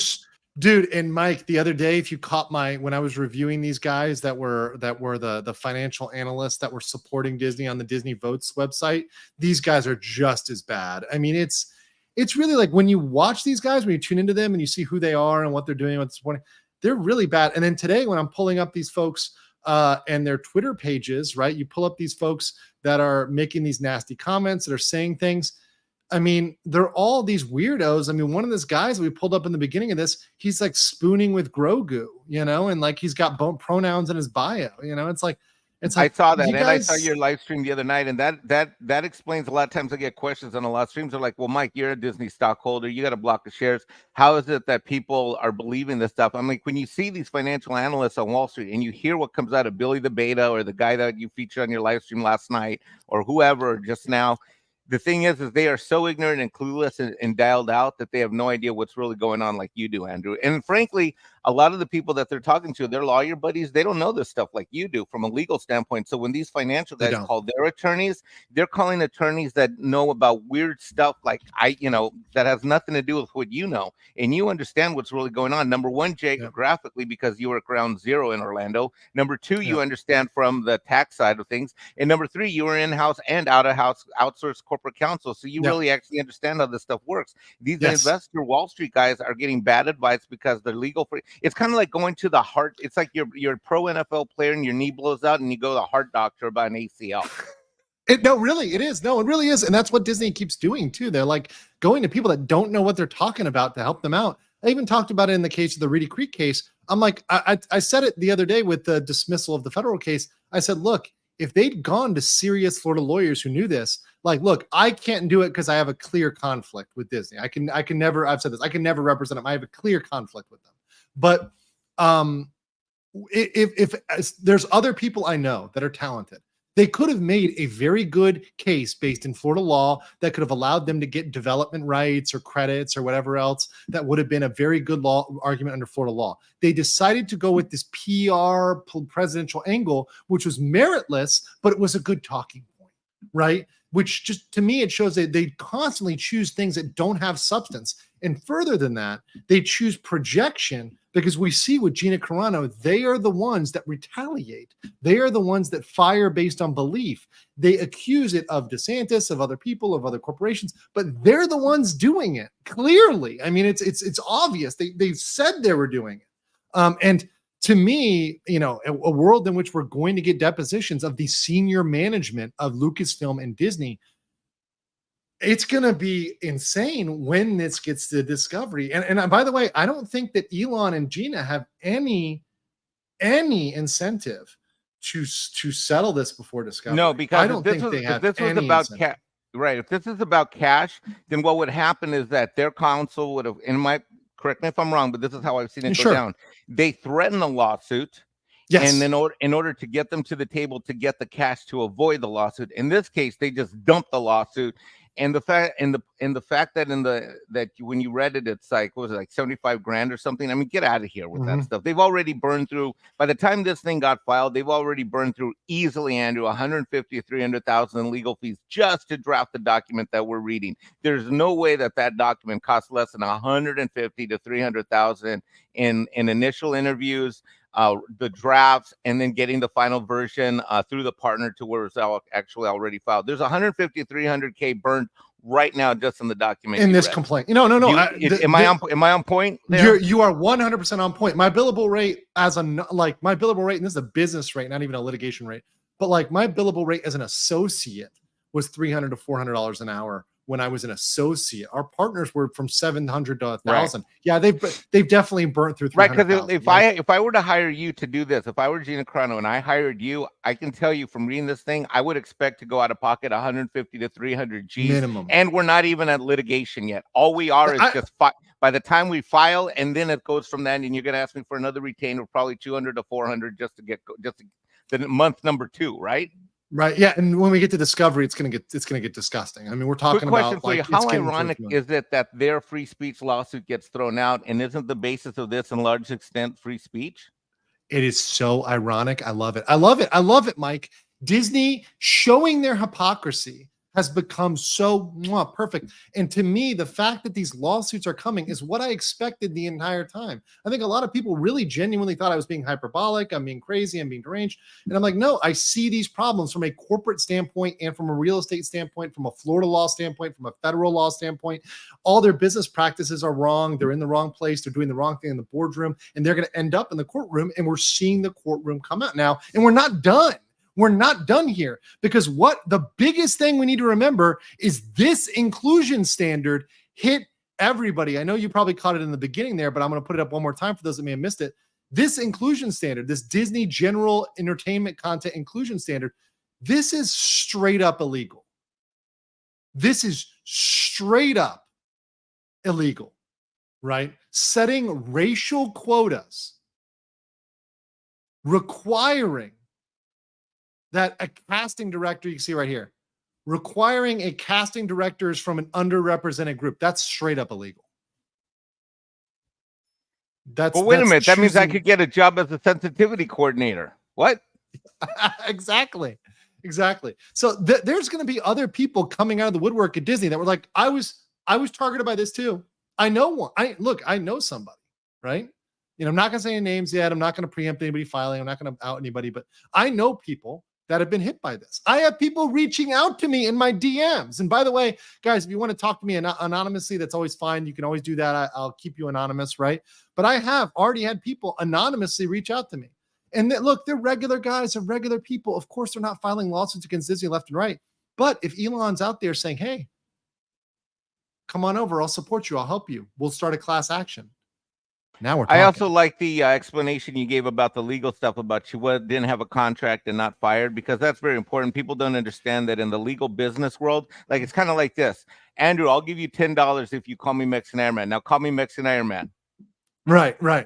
Now I owe you $10 because it's an oral, a contract, an oral agreement as well. Especially by the way, yes. In California, especially in California, I have had many a business client that have either via email or verbally, and there's been a witness or corroboration, and they've lost those lawsuits regardless of whether or not there was a signed and notarized contract. And I'm aware of that, and that's a huge difference. That's a state-to-state difference. Florida's very different. Florida's a very much four corners of the contract. We know we need a lot of writing for most things, right? California, oral contracts are a thing, which again, I'm not big on that, but it can come back to bite them. And also stuff like this is a revision of her agreement. It's going against her agreement, it's terminating her agreement, and also her future agreements, right? She also has estoppel interests because she had expectations. She has expected profit from Rangers of the New Republic, from the feature film, from future seasons of The Mandalorian. She had expected profit. She's lost all of that. All of that. OCDIS says, tweeted you a link and screenshots from the username DW. Okay, thank you. I will look at those later. I don't want to bumble around on Twitter now. I'm boomer enough to try to do that, but thank you so much. I will definitely get to those. Anything that you guys sent me out here. Well, if you are going to stay up all night, you want to do Midnight Edge for 15-20 minutes tonight? Well, so I saw right now. So the poll right now is 82% of you said I should stay up all night. God damn it. And 18%, I am a man of the people. Okay.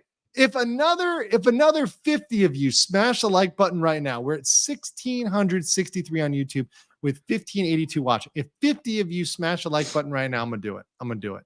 Shoot, I'm going to log in with my other user I do need to ID get some extra food. I probably will go eat because I need to, like, if I'm going to do that, I need to eat. So I'll probably go eat and then pop on in Midnight's Edge for a second and then maybe take a short break. All right, we'd love to have you over there. Right around. Short John. Not too long. Yeah, just short. Just to say hi, get in there, say what everybody. I was kind of spicy with Tom. I was like, I'm streaming at that time, but I want to give some. Dude, you're the smoking hot chick at the party in the short red I know how it is heels. now. You're the smoking hot blonde in the blue eyes in the corner that none of the guys except Mexican Iron Man's willing to talk to. Billy the Beta would never be able to understand this. He's never getting these invites. Let's do this on Rumble. We got a Rumble rant over here. Appreciate you all over on Rumble, you base chads. Uninalo says Disney makes up stories in the theaters, the courtrooms, and the media. Yes, they bullshit in all of it, and it needs to be called out. And the thing is, with lies, eventually comes legal responsibilities. Okay, we are at. Oh my God, my YouTube actually froze here on the back end. We're pushing 16 here. Let's see. Let me end this poll because I think it's like lagging me. Also on Rumble, got another $5 Rumble rant, which from Jonathan, which says pug dance. Yes, thank you. Yes, cute, very cute pug. Thank you so much, folks on Rumble, and the 655 watching over there on Rumble. What the fuck is Billy the Beta? Sorry. So this is a joke from some of the Disney supporters and shills. If you look at the financial analysts that are supporting Disney, that are telling you to buy the Disney stock, Disney's great. These people are people that are reading off a teleprompter, off a script. They're reading Disney talking points. These are not people that have original thought. These are not people that are leaders, that are people that are making your own decisions. Obviously, this is not hashtag financial advice. I'm not telling you whether to invest or not invest in Disney, whatever. That's not financial advice. But I would never listen to these people that are being brought on by these financial shows telling you to buy Disney. I showed it last night, but one of the funniest things was the same guy who's telling you to buy Disney is telling you to invest in American big banks. I'm just going to leave it at that, right? Yeah, I'm just gonna put that and walk away from it, right? Boog says, sleep is for the weak. Hola, hombre de hierro. All right. Yeah. So what else? What other surprises do you think we may have for the earnings call? I want to get why I got you one-on-one, because you're going to be relegated to the taco stand for most of tonight. So I have a couple client projects, but I basically have taken the day off because I got a long day that's going to go. Dude, you knew this was coming, man. I knew this was coming. I didn't know the Gina Carano thing was dropping, but I knew this. I did not.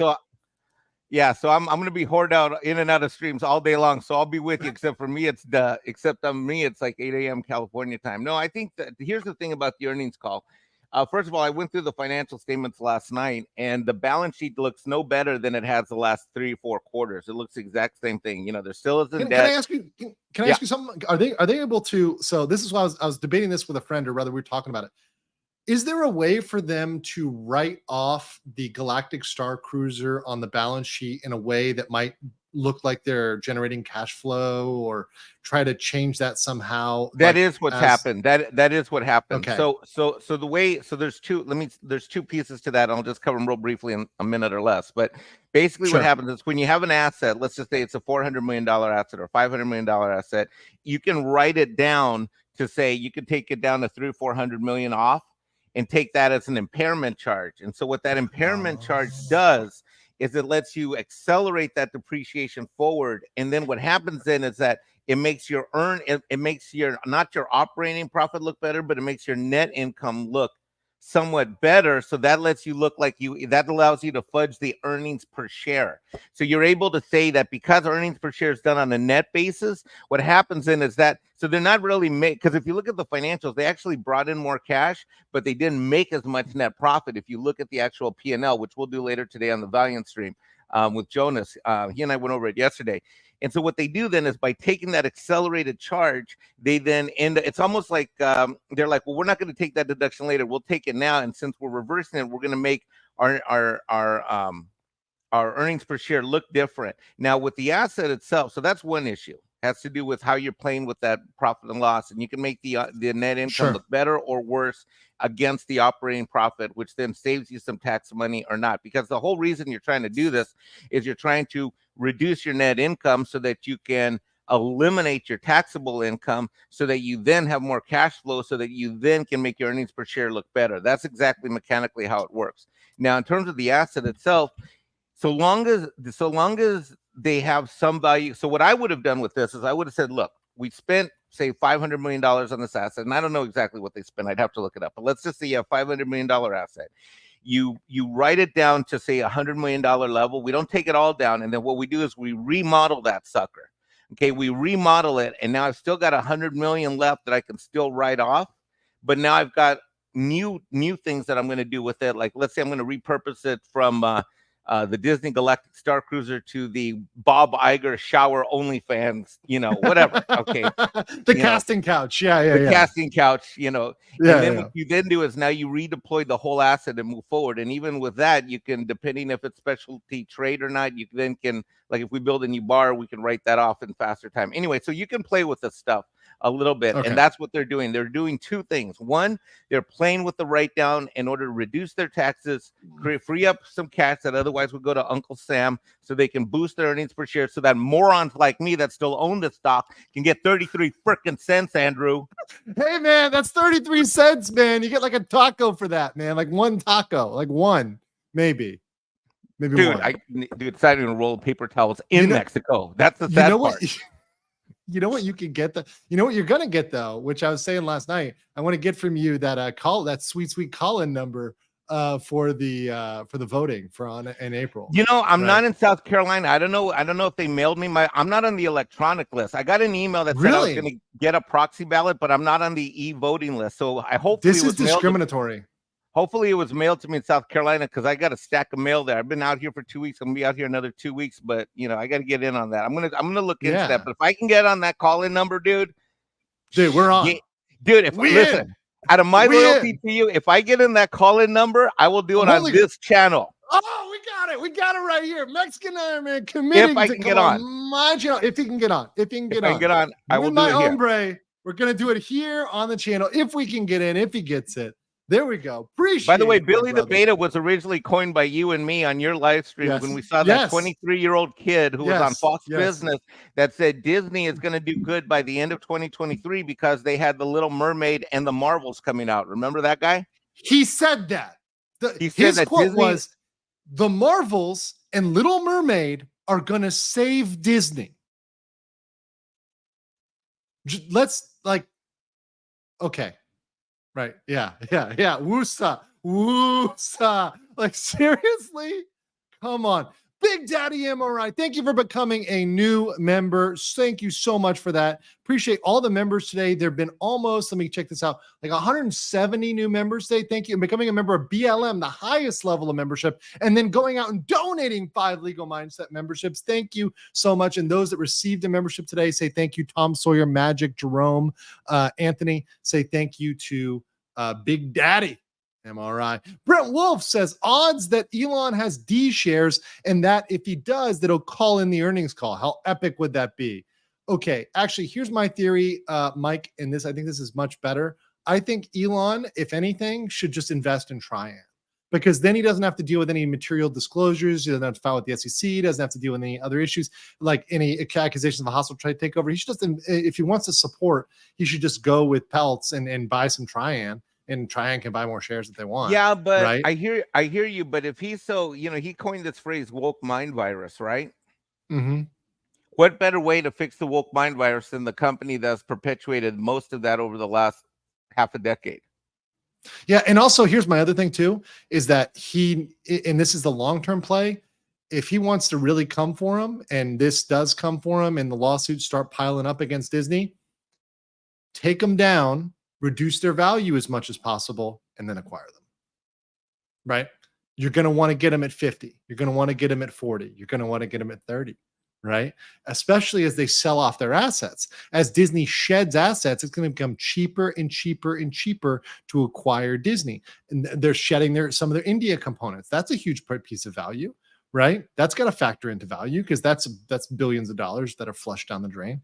Make them sell. Make the price drop and then kill it with fire and then nuke it from orbit, right? You're gonna have to burn it. You're gonna have to burn it down. Mari says, never go full retard like Billy the Beta. Yes. Very, very, very true. Very true. Lucas says, I think that's what his lawsuit about. I hope it is, but that's speculation. And I will, by the way, I want to do another stream where this is a separate stream, guys, not for today, but we do more speculation about the end game, right? Elon's end game with this. There's a lot of different theories. We could go into theory crafting for hours, but obviously tonight we have a lot to do. This is a long night. This is not like the tinfoil hat night. Also, this has been a pretty factual, very factual in my legal analysis and my education here. And if you guys like this, make sure you like the video and share it out. Share people my channel and let them know about me and what I do on my channel, and that Disney is my purpose. Covering this lawsuit will be my purpose, just like covering the Reedy Creek lawsuit. Disney provides enough for me to cover them every single week. So we're not going to. Bro, I don't want to be rude, but at this point, I'm wondering if Disney shouldn't be a co-sponsor of your channel due to content alone, bro. I'm like, I woke up today. I'm like, are they trying to buy me a yacht? Like, what are they trying to do here? Like, if I wasn't suppressed in the algorithm, I'm like, you guys are trying to help me. Bro, don't buy the yacht yet, because if you just stay on this grift and they keep feeding you like this, we're getting a yacht with the helicopter pad. No, we're going to buy Bob's yacht. We're going to buy Bob's yacht. That's the best. That would be the best. We're going to take out the shower, though. The shower's got to go. It's replaced with a hot tub time machine. All right, guys. Listen, I'm going to wrap it here. Please say thank you to Mike. He is a fucking hard worker. He's the best YouTuber out there on YouTube. Make sure you guys follow him. You can follow him on Twitter and also on all the good channels he's been on. I will be popping on or off several channels. Probably pop on Midnight's Edge for a bit just to say hi. And then obviously I'll be on with Valiant Renegade a little bit later. That said, guys, appreciate you all. Thank you for joining today. Awesome audience. And I will catch you all later. Peace.